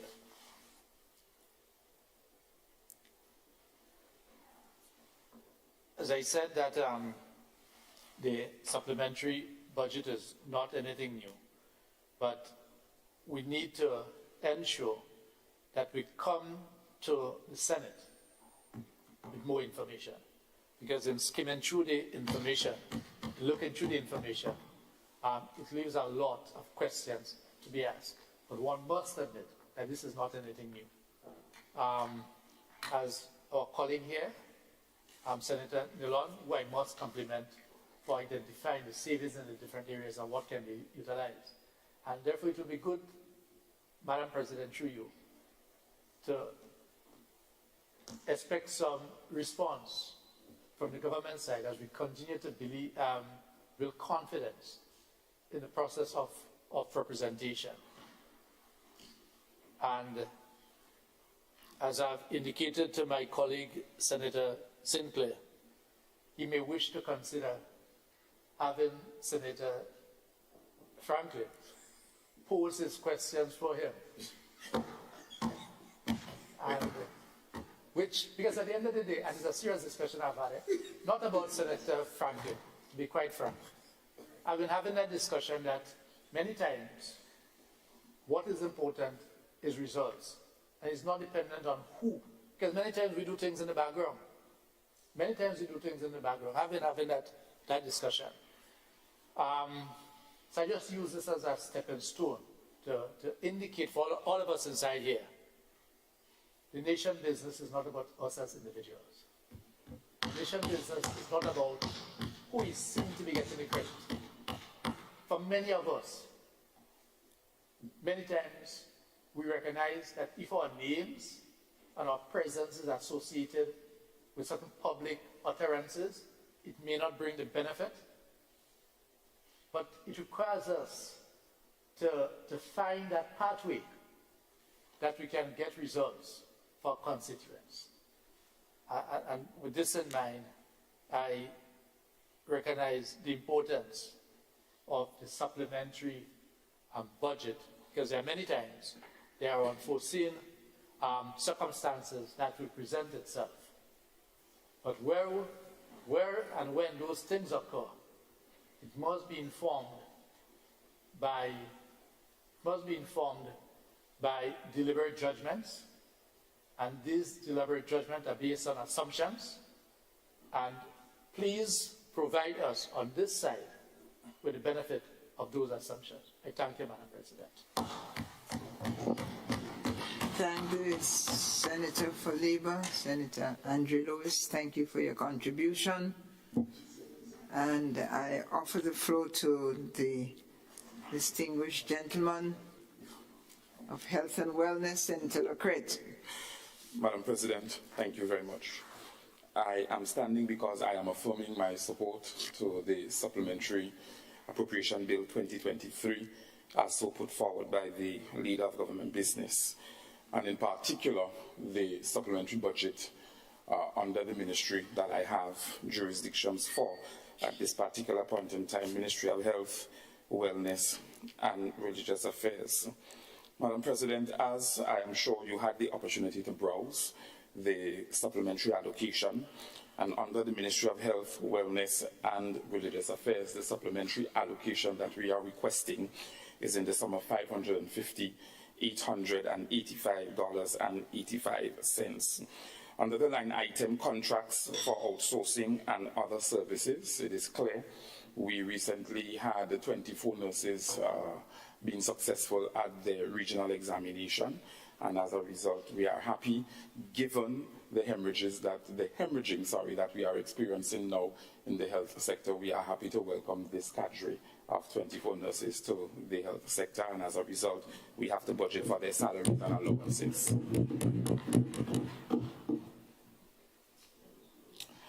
Under capital, so that was our recurrent expenditure. Under our capital budget, line item purchase of medical equipment.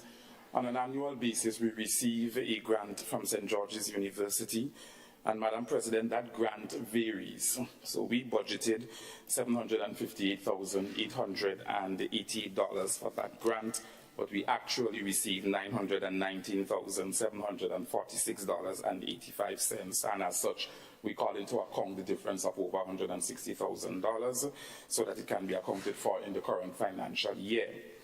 Under line item, contribution of health and contribution to health and hospital services. In 2022, I recall quite vividly, having a visit from the Chinese ambassador, and under their Social Community Development Fund, they granted the Ministry of Health, Wellness and Religious Affairs $200,000. I remember making a statement about that publicly, went up to Carriacou to do the handover as well. And we gave Carriacou $100,000 out of that $200,000. From a policy perspective, we felt that we want to give the medical practitioners in Carriacou, the minister there and his policy team, the opportunity to be able to procure some of the equipment and medication that they need, medical and non-medical, for the effective functioning of the medical stations, the Hillsborough Smart Clinic, and also the Princess Royal Hospital. So in 2022, we did receive that $200,000 from the Chinese government under their Social and Community Development Fund. And we bring into account the difference of $40,000 at this particular point in time between the amount that was budgeted and the amount that was received. We're particularly pleased about this Supplementary Appropriation Bill 2023 because from a policy perspective, Madam President, it allows us as a government to ensure that our policies becomes reality and that they are felt and seen by the people of this country. Thank you. Thank you, Senator Leclerc.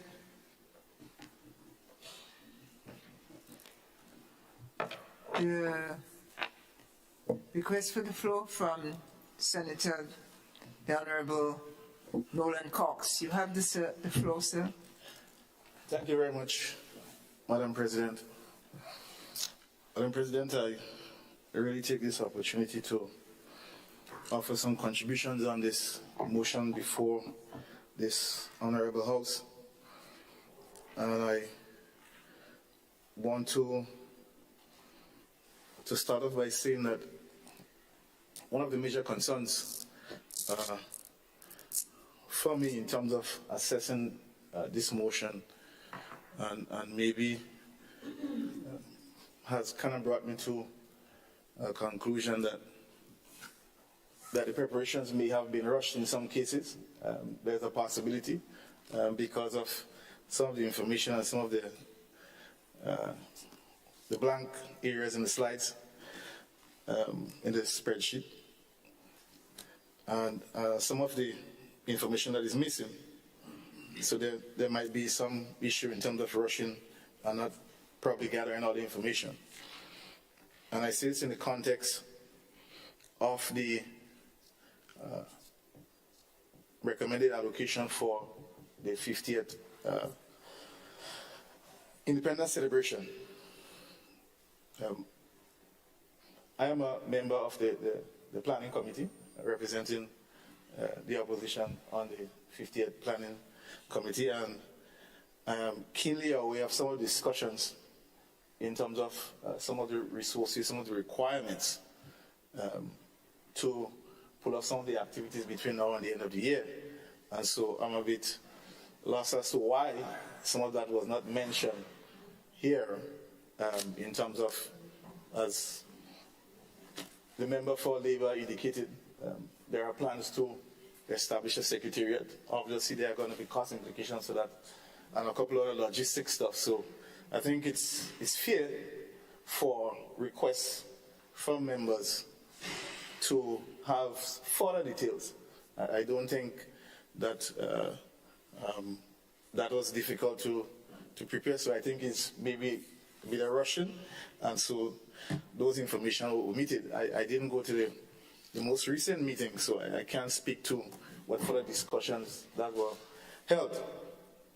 But I do know that place for the secretariat was identified and negotiations were underway in terms of costs and staffing. So I don't know if this is to treat with it or some of it is going to treat from another vote or another source of funding. So I think it was critical to do so. I don't think from our side, or members on this side, questioning our patriotism in terms of what we expend in terms of our 50th celebration, but more so just for information for us to know what is those monies are allocated for. So I think it's a fair ask, and it's not so much a knock on the other side. But as I said, it seems like some of these were rushed. I could be wrong. Madam President, on vote 18 still, the whole issue of the security contract, I understand the justification in terms of amalgamating the services under one ministry, but just for a little bit of clarity, and maybe the Minister for Labour could clarify that, because sometime this morning, I think in our ministerial statement, a mention was made based on the Living Wages Committee that there was a recommendation for security, and it is below what the government has and is recommending here. So there's a precedent that's been set in terms of the wage rate, which I think is $12 as I'm seeing here document, but I know from the recommendation that was mentioned earlier on, it was somewhere around $9.50 or something like that. So that is some discrepancy that will have to be treated going forward. So I just raise it for what it's worth. In terms of government buildings and vote 20, Madam President, the issue of government buildings and some of the challenges, they are chronic, and he has been there for quite some time.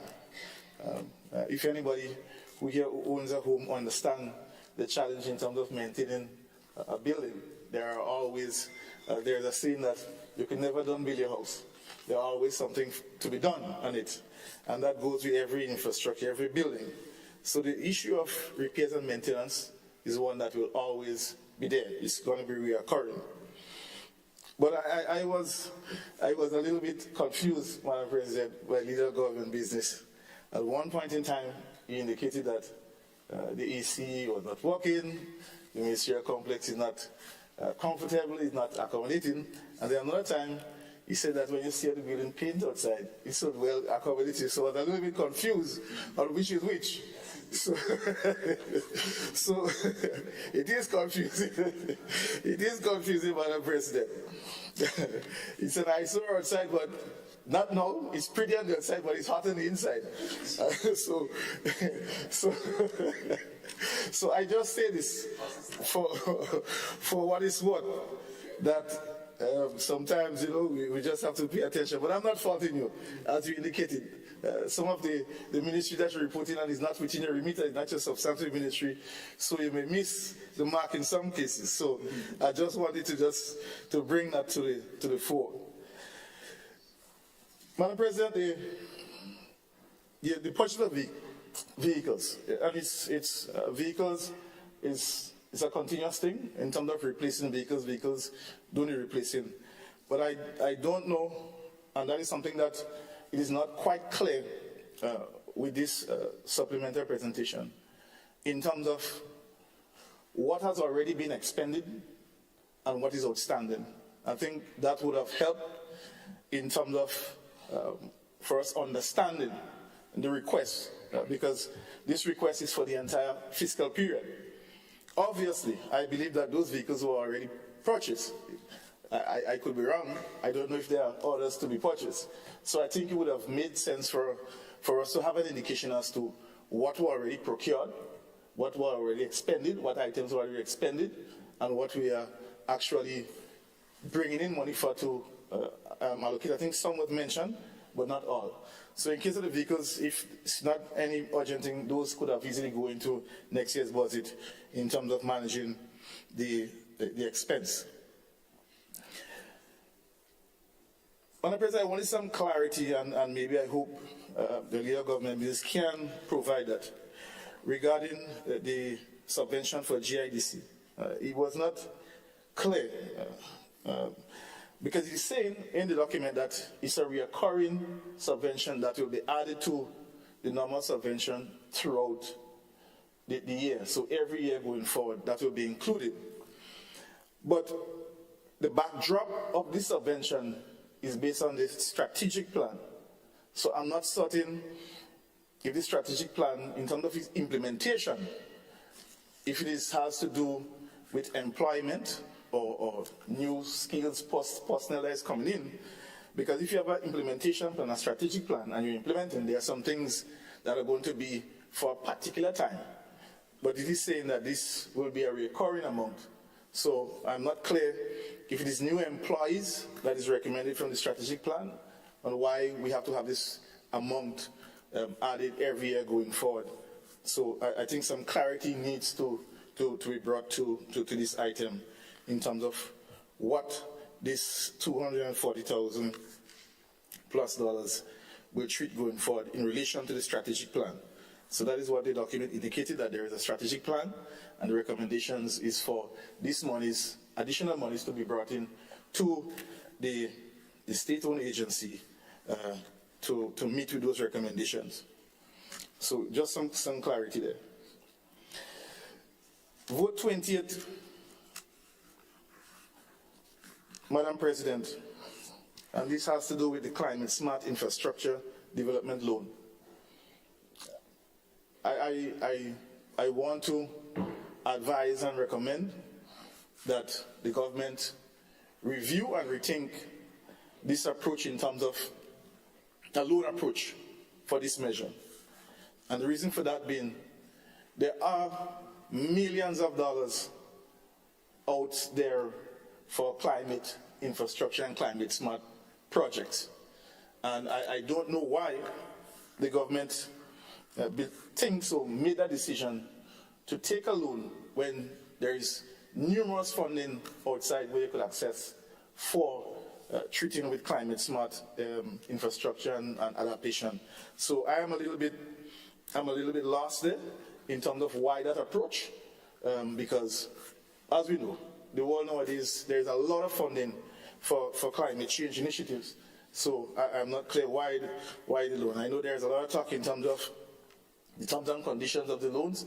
I know those things normally take some time, and we are aware of some of the rates that were already proposed previously. And so that is a concern that we have. Once you go into a loan, obviously that is a debt burden that you're bringing on the state.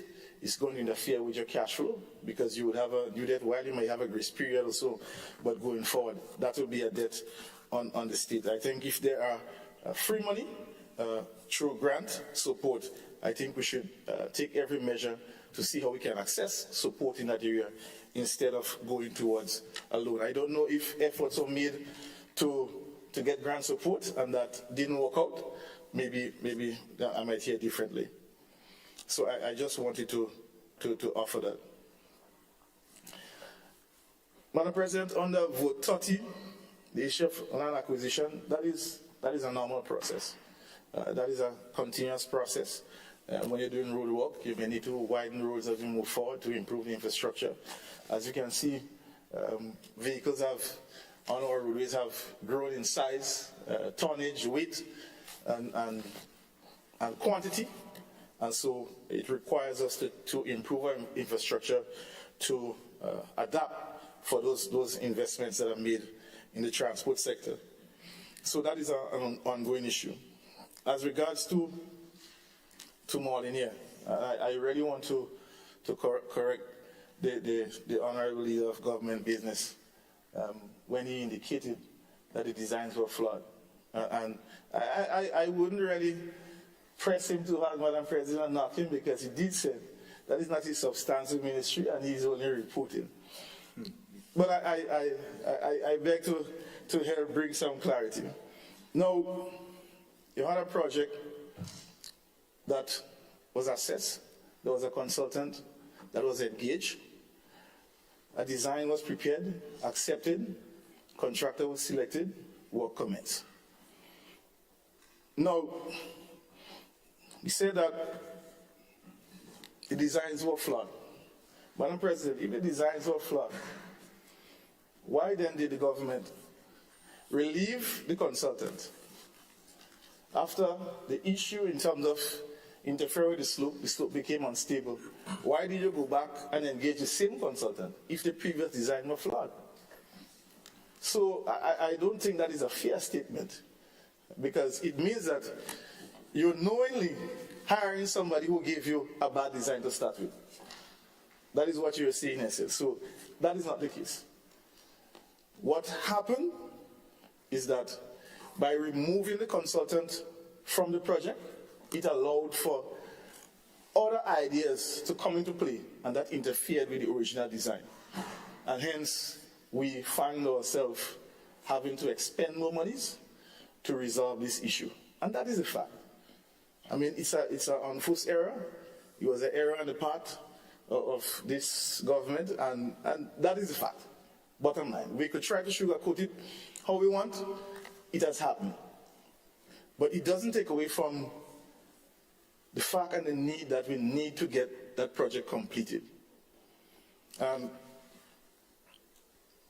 The people within the area are eagerly hoping that we can have this resolved. I'm happy that they re-engaged a consultant, and I believe that this cost here, this allocation, is to treat with paying the technical people for the new designs, because you now have to go back and do more geotechnical studies because you have interfered the slope to see what is taking place, whether they have whatever lateral movement that you may have, and downward slope movement, to see how you can arrest those before you implement the new roadway. And so that is just what would have happened.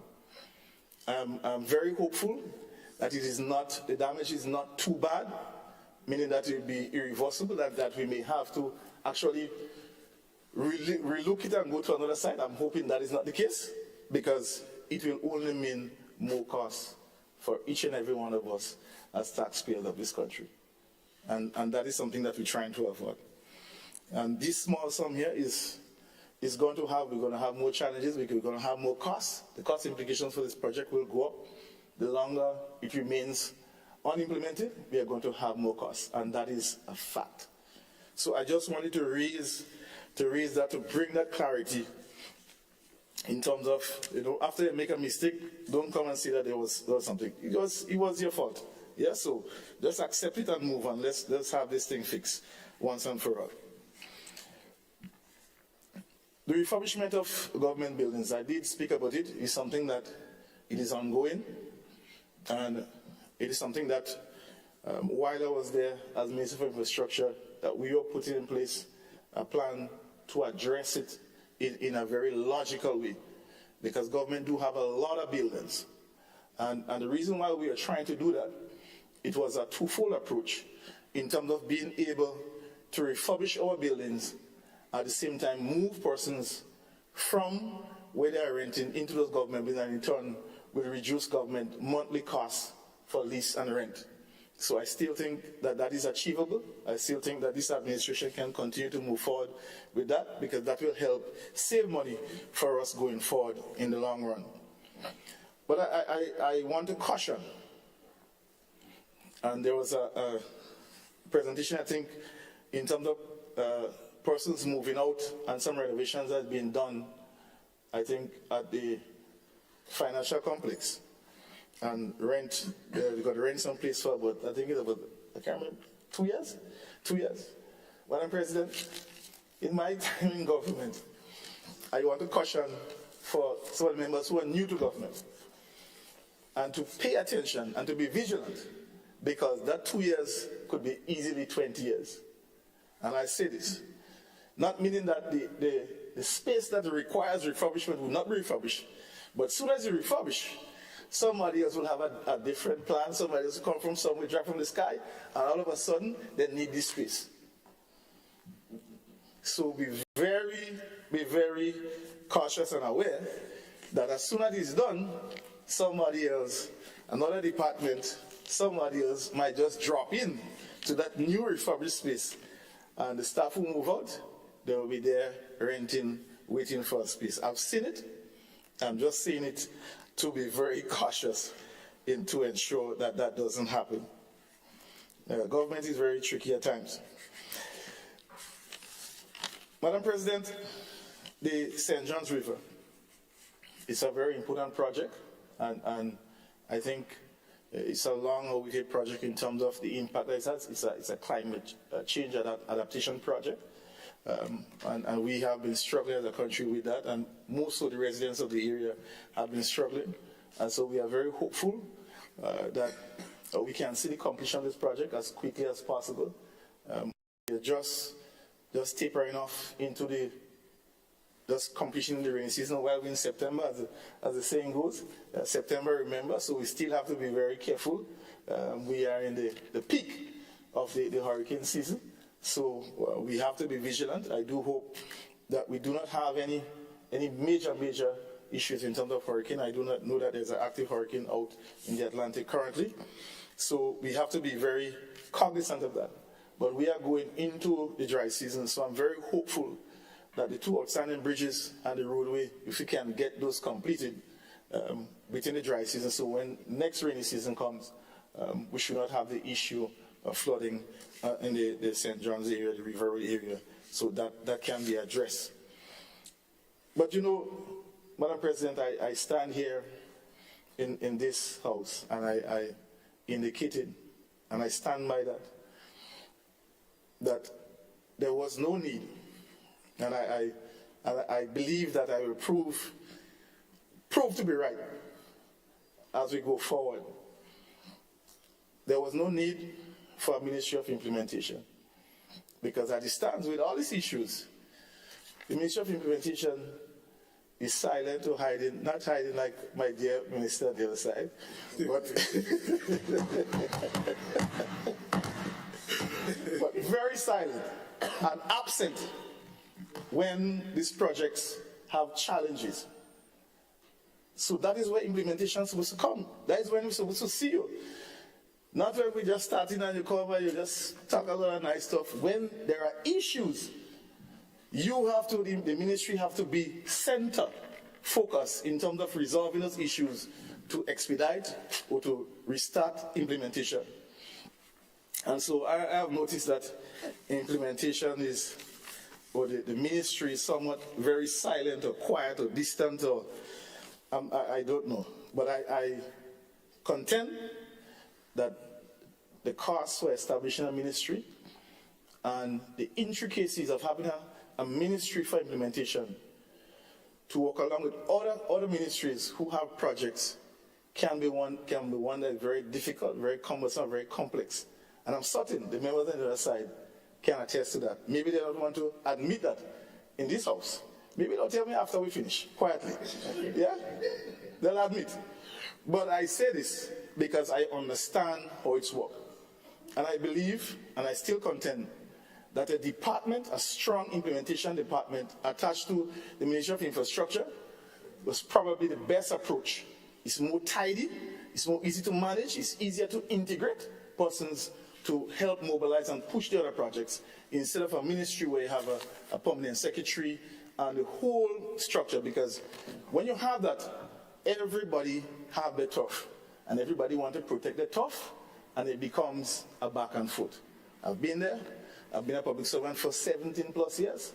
I've worked in government for a number of years, so I understand.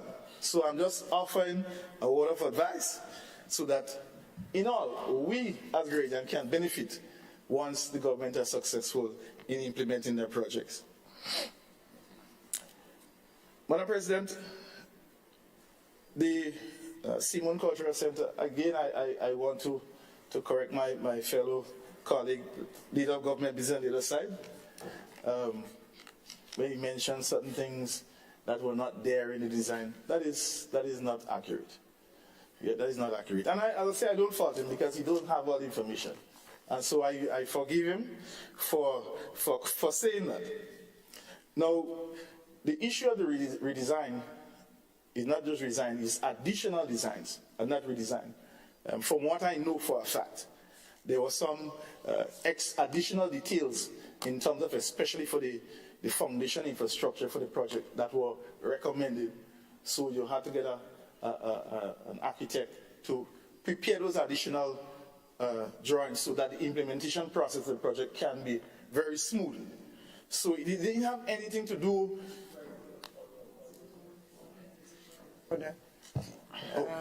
Request for a point of order. Senator Adrian Thomas. Yes, Madam President, I raise on a point of order. Really and truly, I allow Senator Cox to get away the first time, but I sit in cabinet. I had the opportunity to look at the physical design of what we inherited. It was a stage with a pavilion. What we are putting forward now is much more than that. And if Senator Cox needs the drawing, I can make it available to him. But to say you're correcting me, I think you need more correction than ever.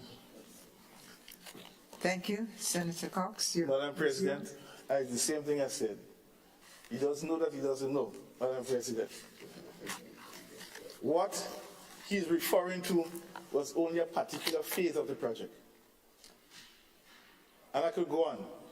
Do you know that the design also had an area for a swimming pool, a 50-meter swimming pool, a 25-meter swimming pool, sorry?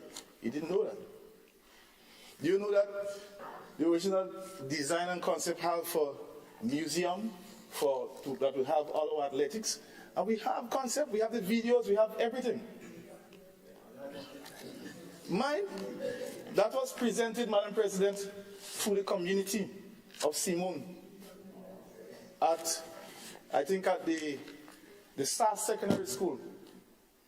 The concept was there, everything was there with the consultant that was presented, and persons were able to ask questions. Persons from the diaspora were also engaged to give input.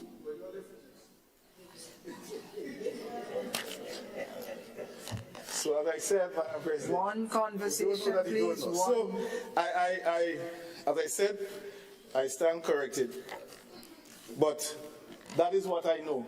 So what is the leader of government speaking about is a particular phase of the project. Yes. So we both are correct. All right? Good. Madam President, I want to move to vote 35. And this one is very critical. And not to take away from the importance of the Simone Cultural Center. It's something that is long awaited, and we were happy to get it in motion. And as I said, and hence the reason why I'm giving all this clarification to ensure that they understand the thought and the consideration, the participation in which this project was developed. I will move to vote 35 regarding housing and bathroom repair. And I wonder if I have it right now. Vote 35 education, I think. Correct. Okay, good. Yes, correct. Good. So, Madam President, the only thing that I really wanted to hear about, which I didn't hear, and maybe, I don't know, maybe we may hear more about it come the budget. I thought maybe some new allocation or some new funding would have come in for our 500 houses, homes, new grain and cell homes.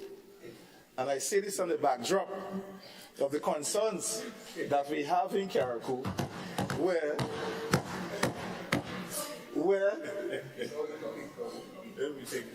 well, if it's coming, Madam President, why take away units from persons who are already allocated? And that is the concern that I have. You know? So I raise this. This is a major concern for persons in Carriacou who are initially allocated units at the Dumfries Housing Project. And the Minister for Social Development did come on national television and said that the process will have to be redo over because persons, there was some issue with the selection or whatever the case may be. But the fact of the matter is persons they have an expectation. And while we may laugh, but this is a very serious matter. It's a very serious matter in the context that somebody who has an expectation for a home, and we understand the importance of a home, and for overnight, for somebody to come and say you no longer have access to this home, and you don't know if you're going to get an opportunity to get it. I think this is something very serious and worth speaking about, and hence the reason why I'm raising it. It's a very serious matter, and I think I have asked and pleaded that they reconsider doing that, and also make a plea for start building some of the 500 grain and cell homes so that those persons who have not received can get a home instead of a unit. I think the homes, the grain and cell is even better than the units. So that is one of the real issues and concerns that I have. Madam President, as regards to we're hearing a new dispensation. First was free education, now we're hearing free tuition. So I'm going with the new one, free tuition. As we go forward, bring clarity to it. So clarity for persons. So I don't have any issues with that. But I think it is unfair, Madam President, to in some way just forget that support partially have been given to persons who are unable to meet the needs for tuition for TAMCC and ULO. That has always been an ongoing practice of our administration at our time of government. So now, this government took a decision to expand it, and that is welcome. That is welcome. So you see, I give support, yeah? However, you wish. However, Madam President, as a Carriacouan, I feel very slighted, and it would be remiss of me to stand here and not ask for consideration to be given to Carriacouan and Petty Matlikans who have to board in Grenada, who have food costs, all sorts of costs, because some of the courses that are offered at TAMCC in Carriacou, it's not what they may want to do. So I think some consideration should be given to the students from Carriacou and Petty Matlik who are currently in TAMCC and ULO. And I think that is a fair ask. Not so, Honorable Leader of Government Business, I think that is a fair ask. And so I think some consideration should be given. I'm making an initial plea, and I will continue to make that plea publicly and otherwise going forward until I believe some redress come to that matter. But I want to touch on a more important issue. And there's a lot of discussion about access and quality of education with some of these initiatives. We have seen in the past that decisions were taken to have free school book. That was in effort to help improve access and to help improve the quality of education. Now we have free tuition. But I believe, Madam President, that those initiatives are far from creating a dent in terms of dealing with the core issues with education in this country. And maybe if we go back and do an assessment to see what the impact of the free school book program would have had, I'm certain, I believe, little in the areas that we want, especially in the areas of science and mathematics, in which we have been struggling as a country. So I know my goodly Minister for Education. He has the background. He has been an educator for quite some time. But I believe there is an opportunity for the ministry, the government, and the ministry transformation agenda to be more transformative, than just a transactional matter in terms of absorbing a cost for tuition. That goes further. I don't think that means that more persons are going to go. It may mean persons may not care about going to because they don't have a stake in their education. They don't have to put out any money. So they may see that as, oh, it's just free, we ain't paying for it, so I must go. So that is another view. So I am saying that there is an opportunity for the Ministry of Education to have a closer look at some of the initiatives to see if they are realizing some of the things that they want to see in terms of improving the quality of education in this country. So I just wanted to point out those key issues because I don't think that there is a direct correlation towards not paying monies for a family, for a child, and all of a sudden the quality of education will just improve. I don't think it's transitioning into that. And while the administration must be commended for taking this initiative, we still have to be mindful that it's still the people's money. It's still the people that have to bear the cost. So we have to understand that whatever initiative we take, it must transcend in tangible benefits for our kids as we move forward in developing our education. I was hoping, Madam President, that we'd get a little bit more information in terms of what is taking place in health, in terms of the investment. I think when we started the fiscal year, health was one of the key pillars, and so I hope that this small amount in terms of equipment for the Ministry of Health is not a reflection that is a low investment, but maybe they have other means in which equipment will meet the equipment needs of the hospital and the Ministry of Health going forward. So I just wanted to do that. But I want to touch on another matter.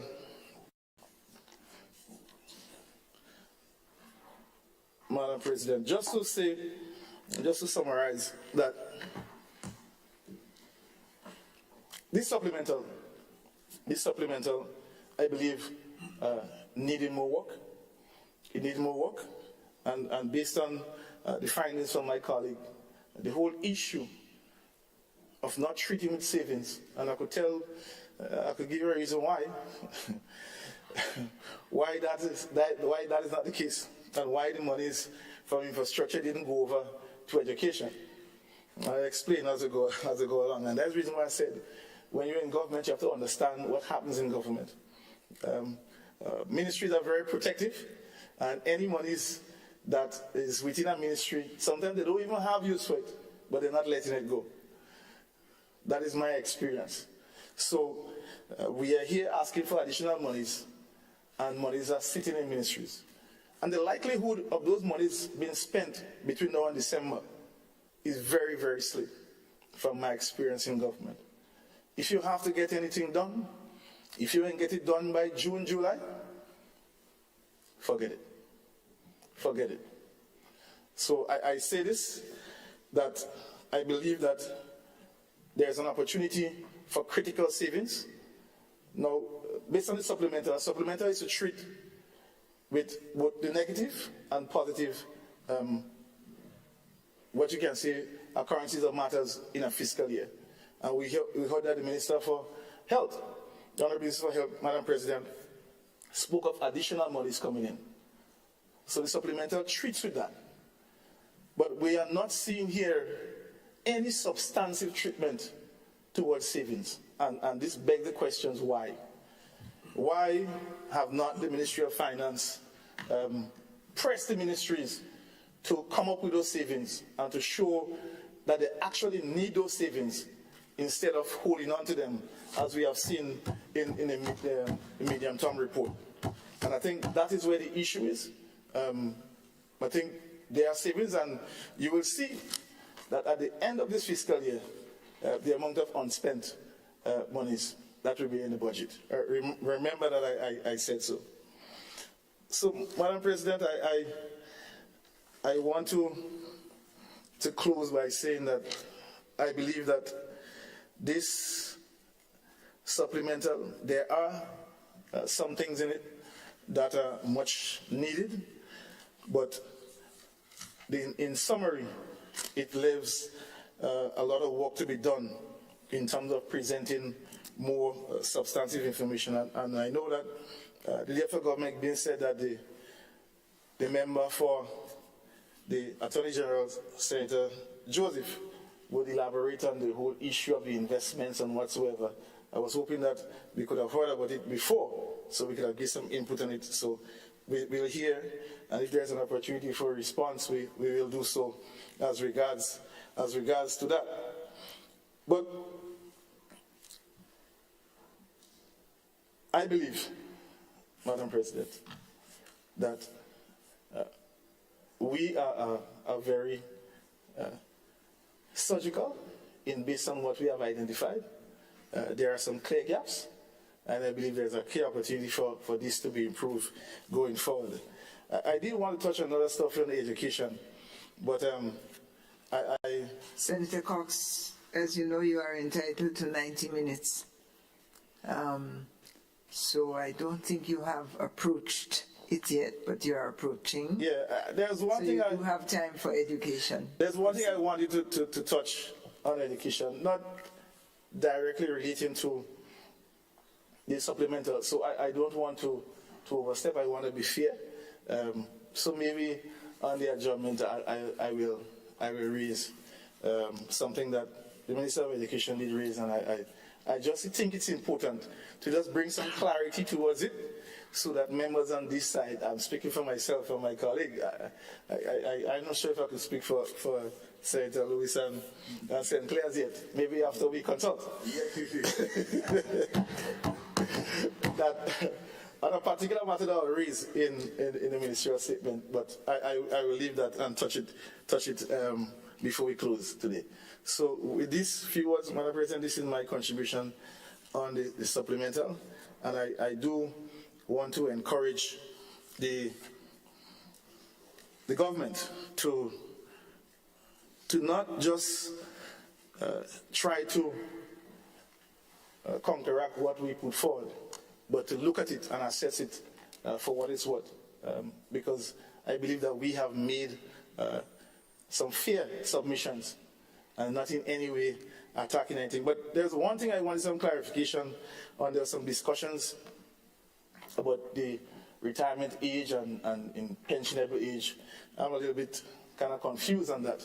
But I think I say this in the context that based on what was submitted in this House in terms of the urgency for increasing the pensionable age, and based on the recommendations of the actuaries, I think it is with the benefit of the NIS and the fund if people work longer. Not so? The longer people work, more contributions will benefit the fund. So I just say this for what it's worth. I think we'll have some further discussions on that as we go forward, because I don't understand. If you want the fund to be robust, then we should be encouraging people to work longer and not shortening that time frame. So I just raise it for what it's worth. But I know that my colleague, Senator Joseph, would not leave today's session without offering an explanation. I'm very certain about that. So I think everything is in order. We'll probably hear something about it before we close today. And just to say that I did want to speak a little bit more on the matter of the seed and the importance of it, because it's a very important program. But I believe that the questions that were put forward by my colleague senator, when those answers come, it will answer everything regarding seed. So I wait anxiously for the answers for those questions. 30 days, 30 days, Senator Cox, 30 days. It's only a month. It's only 4 weeks. You know? It's only 4 weekends. So thank you very much. And thank you, Senator Cox. Thank you for your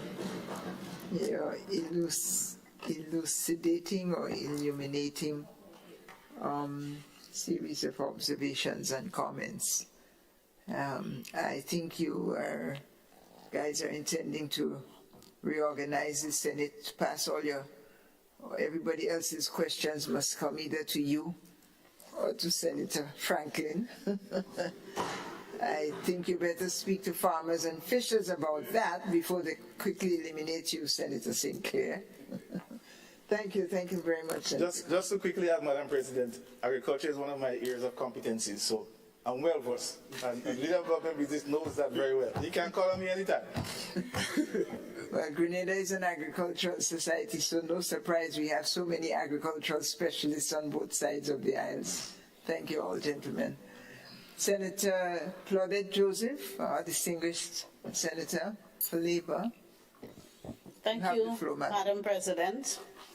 Madam President, I rise to give my full support to the motion before this Honourable House for the approval of the Supplementary Appropriation Act 2023, by which we seek approval for an additional $48,990,234 to support the work and agenda of the government in the existing budget period.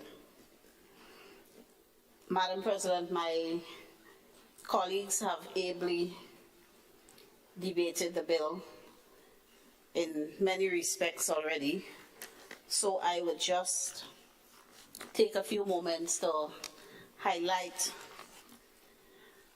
a few matters, particularly in relation to votes 20 and 30, and then perhaps some general comments otherwise. Madam President, I speak in relation to vote 20, that's the requested appropriation under the Ministry of Finance. There, Madam President, item 048561, acquisition of assets and investments, I would like specifically to address this matter. Madam President, years ago in the period before the revolution, even before I was born, government of Grenada, mainly under Sir Eric Gairy, adopted a policy by which prime real estate remained the property of the people of Grenada. And in particular, the real estate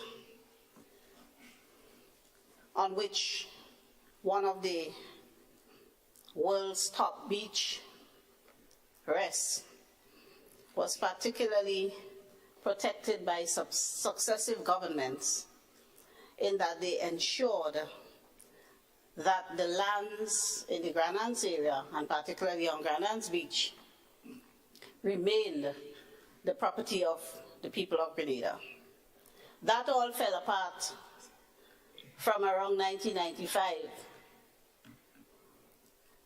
and continued when we were literally not sold out, but given away. Our prime assets, our prime real estates all over Grenada, and particularly on Grand Anse Beach, was given away. We got, in most instances, almost nothing in return. And by giving away our prime assets, we became a poorer nation. So just as individuals were made to become and remain poor and vulnerable, and that carried around as some kind of badge of honor, so too our nation became poor and vulnerable, because our assets, our things of value, were given away. In local parlance, we were sold out. They sell us out. We, this administration, Madam President, hold fast to the position and policy adopted by our leaders prior to 1995.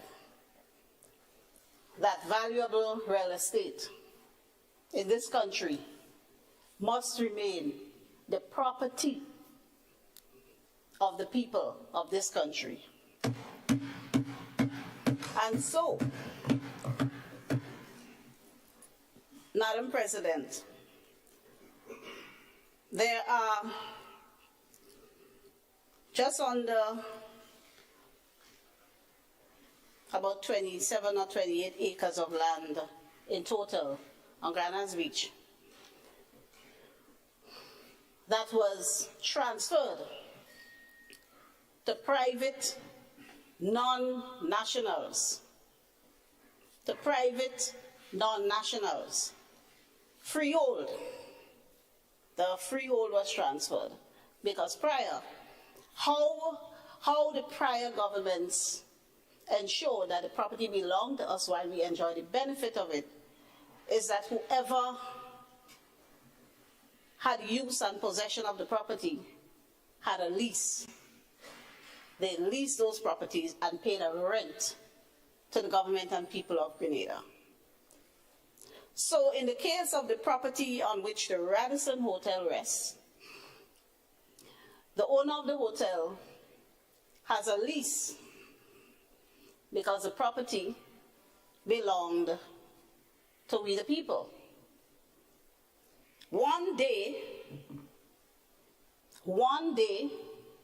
before the 2008 general elections, that property, the freehold interest in that property was transferred to a private individual. Well, let me be correct. Let me be precise in what I say.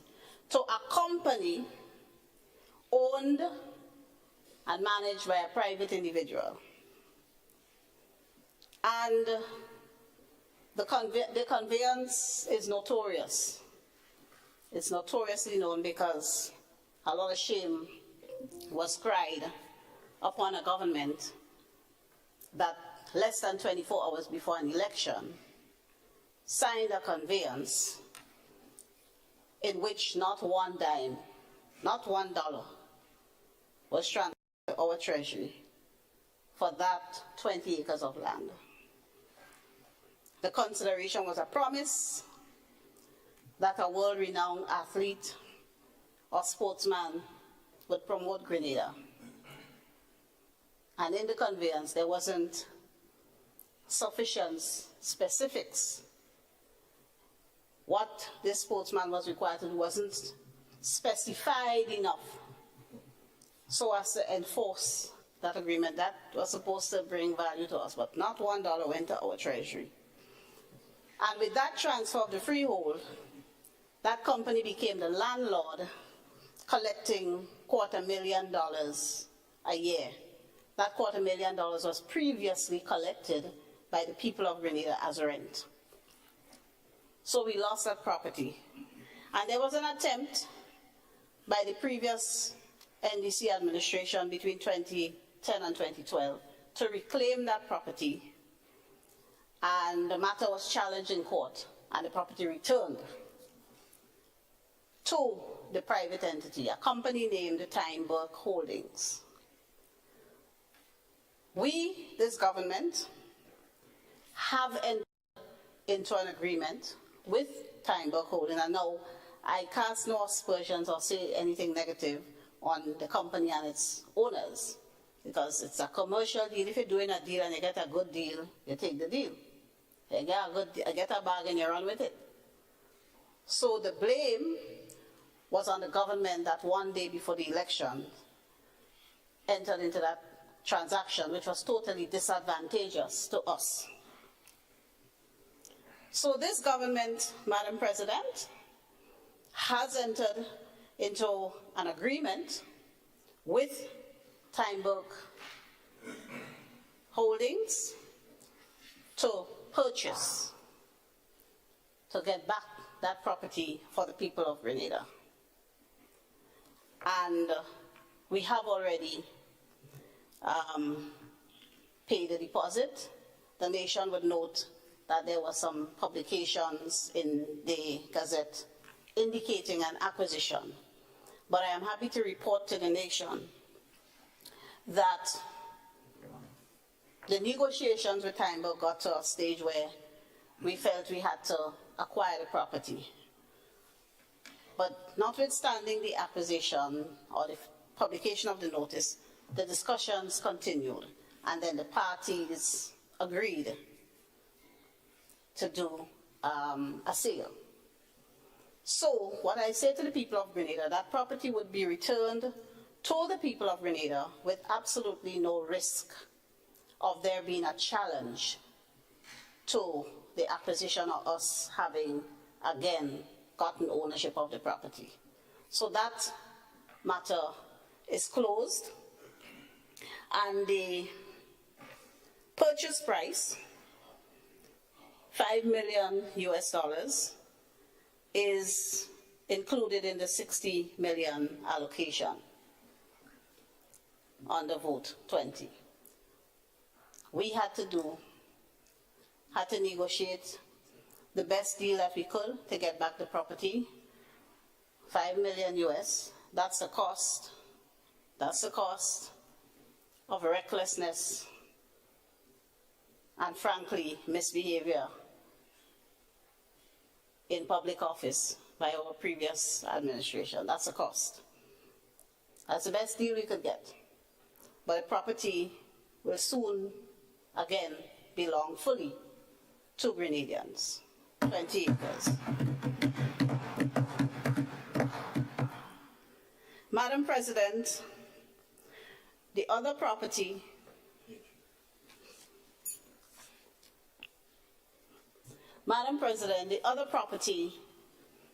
that is where Flamboyant Hotel on the other end of Grand Anse, Flamboyant Hotel rested.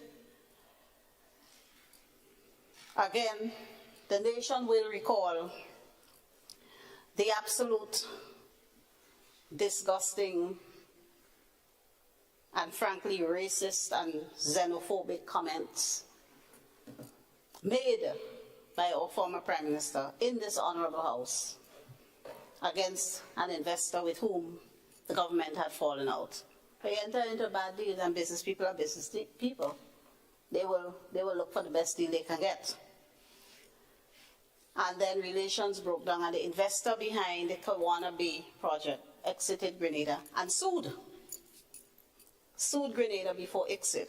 But you know, we don't have luck in ICSID because we lost the Grenlec case magnificently. And this one, we probably would have lost again because, you know, those awful comments made by the former Prime Minister, of course, they found their way into the arbitration documents before ICSID, not making us look good. But there were deeper issues than that, and on assuming office, we felt it best to engage respectfully into negotiations with the owners of the Kawana Bay project. And we are happy to report to the nation and to this honorable House that we have essentially reached a settlement. We have reached an agreement with the Kawana Bay principals that will be consummated during the course of this week, before this week is up. The agreement will be consummated. And that agreement will, again,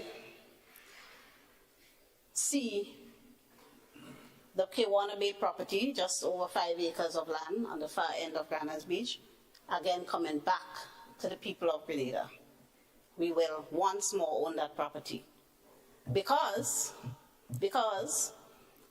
and the conveyances are there, there are public records at the Deeds and Land Registry. Again, we owned the freehold in that property. The owners of Flamboyant, who by the way were locals, Grenadians, had a lease. But in 2016, the government transferred the freehold to True Blue Bay, which is a property owned by Mr. Newfield. And in transferring, again, nothing went into our treasury at the time of the freehold transfer, in rare terms, because what happened, there was a conveyance and a mortgage. Essentially, government loaned the True Blue Company money to buy the property from us. So government advanced them the money, they take the same money from us, and then they bought the property from us. And it was a real good deal. It was only $3.5 million. So that's the kind of recklessness we're talking about in government. That's the kind of bad deals we're trying to undo now. So there will be a sum out of the 60 million allocated to settling the arbitration before ICSID, because we don't want to spend our time fighting legal battles out there when we have a country to build. And so the ICSID arbitration will be settled, and the property will be transferred back to the people of Grenada.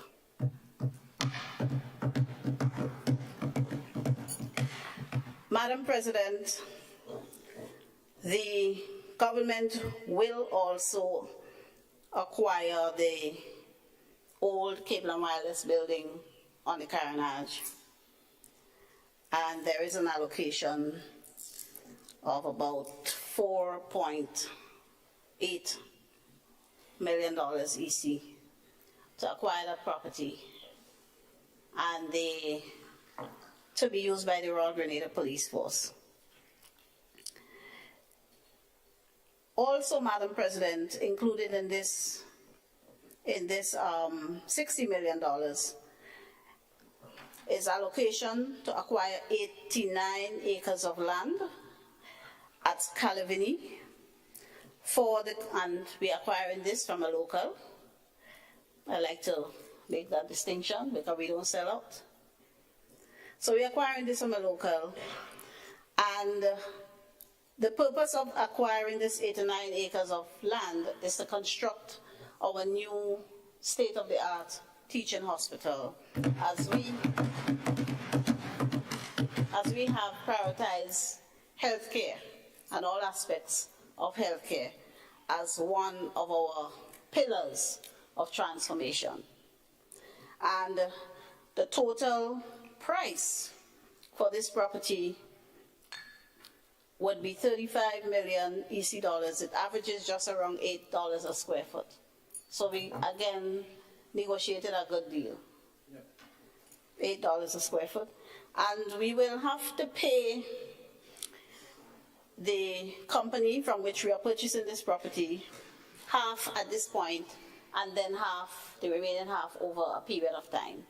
So again, the $15 million upfront payment is allocated for in that $60 million tag there.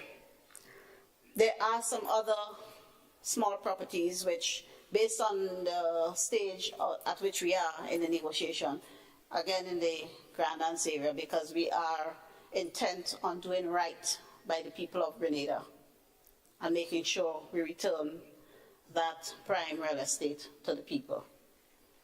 And then we will take steps to ensure that never again our people will be sold out. We will take steps to ensure that going forward, when we are finished serving and others come after us, they will not find it so easy to sell out the people. Because when you have assets, when you have real estate, you have wealth. And we can't make the whole nation poor and vulnerable by giving away and selling out its prime assets. So after we've done the exercise of protecting and reclaiming, well, let me say reclaiming first, reclaiming our patrimony, we will ensure we take steps to protect our patrimony and to keep it safe in the hands of the people going forward. Madam President, in relation to vote 30, there is included an allocation for the Ministry of Legal Affairs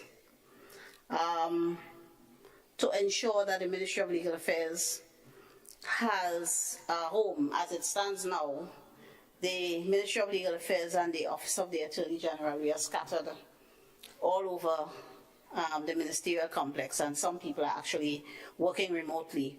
And that has made our operations hard on the staff, difficult, and I here would like to thank them for the forbearance and patience. And we had to move out of the premises on H.A. Blaze Street sometime last year and have found alternative location, but the retrofitting work could not proceed as yet because allocation was not made in the current budget for it. So now that allocation is being made, and we therefore expect to have it done speedily and have the staff settled in an environment where they can do the people's work. And again, I'm happy to report to the people of River Road and surrounding areas that we have made allocation here in the supplementary budget for the completion of the St. John's River project that will help to resolve, hopefully once and for all, the flooding issues that continue to affect you all. So bear with us, we are entering into the final phase and we have made allocation here for that expenditure. And Madam President, just a few general comments in relation to the queries of good Senator Franklin on the 50th anniversary and the $7 million allocated for those celebrations. You will appreciate that celebrating 50 is indeed a great milestone, and we must do so, might I say, in fine style. I would just want to say to you, worry not about how the funds allocated will be spent. As you know, we are a government of decency, honesty, and transparency, so much so that your own leader of government, of opposition business here, is a member of the committee who will have to account, he too will have to account to the people of Grenada for how the sums are spent. So we are all-inclusive and collaborative, and all sectors are represented on the celebrations committee. In relation to the query, Mr. Senator Cox, that you asked about the security guards and expecting a comment from me, the thing about it, government enters into security arrangements with companies, not individual workers. So the arrangement with the company, the rate of $12 is what is allocated under the contract between government and those companies, so as to ensure that the companies in turn pay their workers the proper rate while still having a little profit for themselves, and so that they don't have to say to their workers, well, we are not being paid enough, so we can't pay you the proper rate. So that's the basis on which the rate is calculated above the minimum for those security contracts. We want to make sure all our people are treated fairly and well taken care of. I just want to remind you, with your leave, Madam President, remind the good senator that had it not been for the Ministry of MIT, the Fort George Rehabilitation Project, which languished since 2017, which, when your good self was Minister of Infrastructure, it was determined could not go on. Had it not been for MIT and the energy of MIT, that project would not have been 55% complete today. And had it not been for the Ministry of MIT, we would not have moved nationally from an implementation rate of below 15% to now, and in some cases it was as low as 5%, to now an overall implementation rate of 75%. That's the value of the MIT ministry.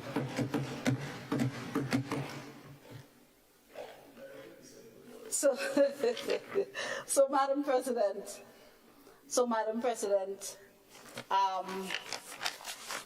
I commend this supplementary appropriation bill to this Honorable House, and I say to this Honorable House, and particularly to good Senator Franklin, The reason why, one of the reasons why, or perhaps the main reason why, previously the supplementary bill was no more than what you say, 74 million. Now it's 148. It's simple. Simple. 70. Simple, we walk in. Oh gosh. Right? we walk in. So we need the funds to do the work. Right? So and Minister Nolan Cox, perhaps being the former infrastructure minister, you can assist us with locating those detailed plans for the Seamoon Cultural Center that you speak of, because we inherited a stage and a pavilion. So if there was a pool and all of that, help us locate those plans. Thank you, Madam President.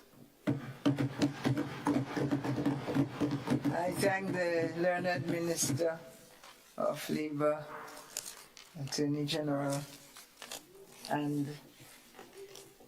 woman born after by her own admission, a woman born after the Grenada Revolution. I thank you, Madam. Other comments on the note? Do you know,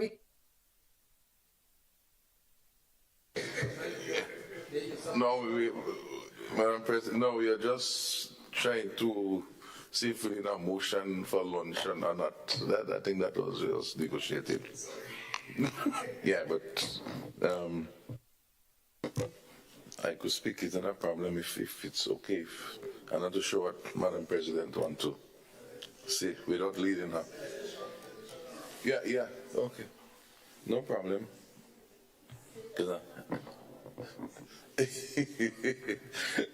I wanted to borrow some time from Senator Cox. I wish I had this sort of time.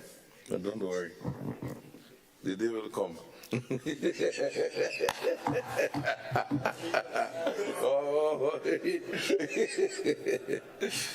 Okay.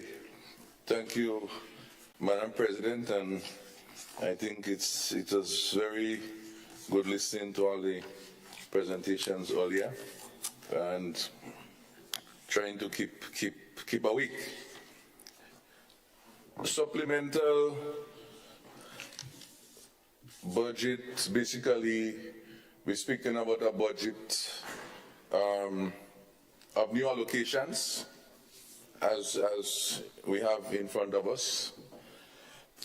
The truth is, Madam President, I really didn't even realize that we may end up at supplemental budget discussions. I was saying, yes, August is almost finished, and I think we're going to make it.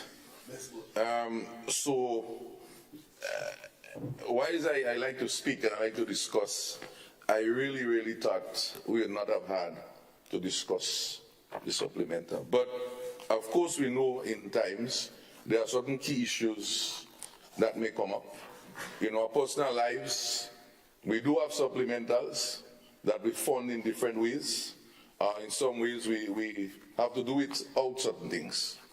Understandably so with the government and its obligation to the nation and its citizens. It has no choice. And of course, because this is a legal matter, we understand the context of having to come back here rather than spending and then in November, December, we overspend here and we spend here and technically I would say break the law. So whilst my hope was one way and whilst we are quite in August, this is the right thing to do. So in this, all this said and done,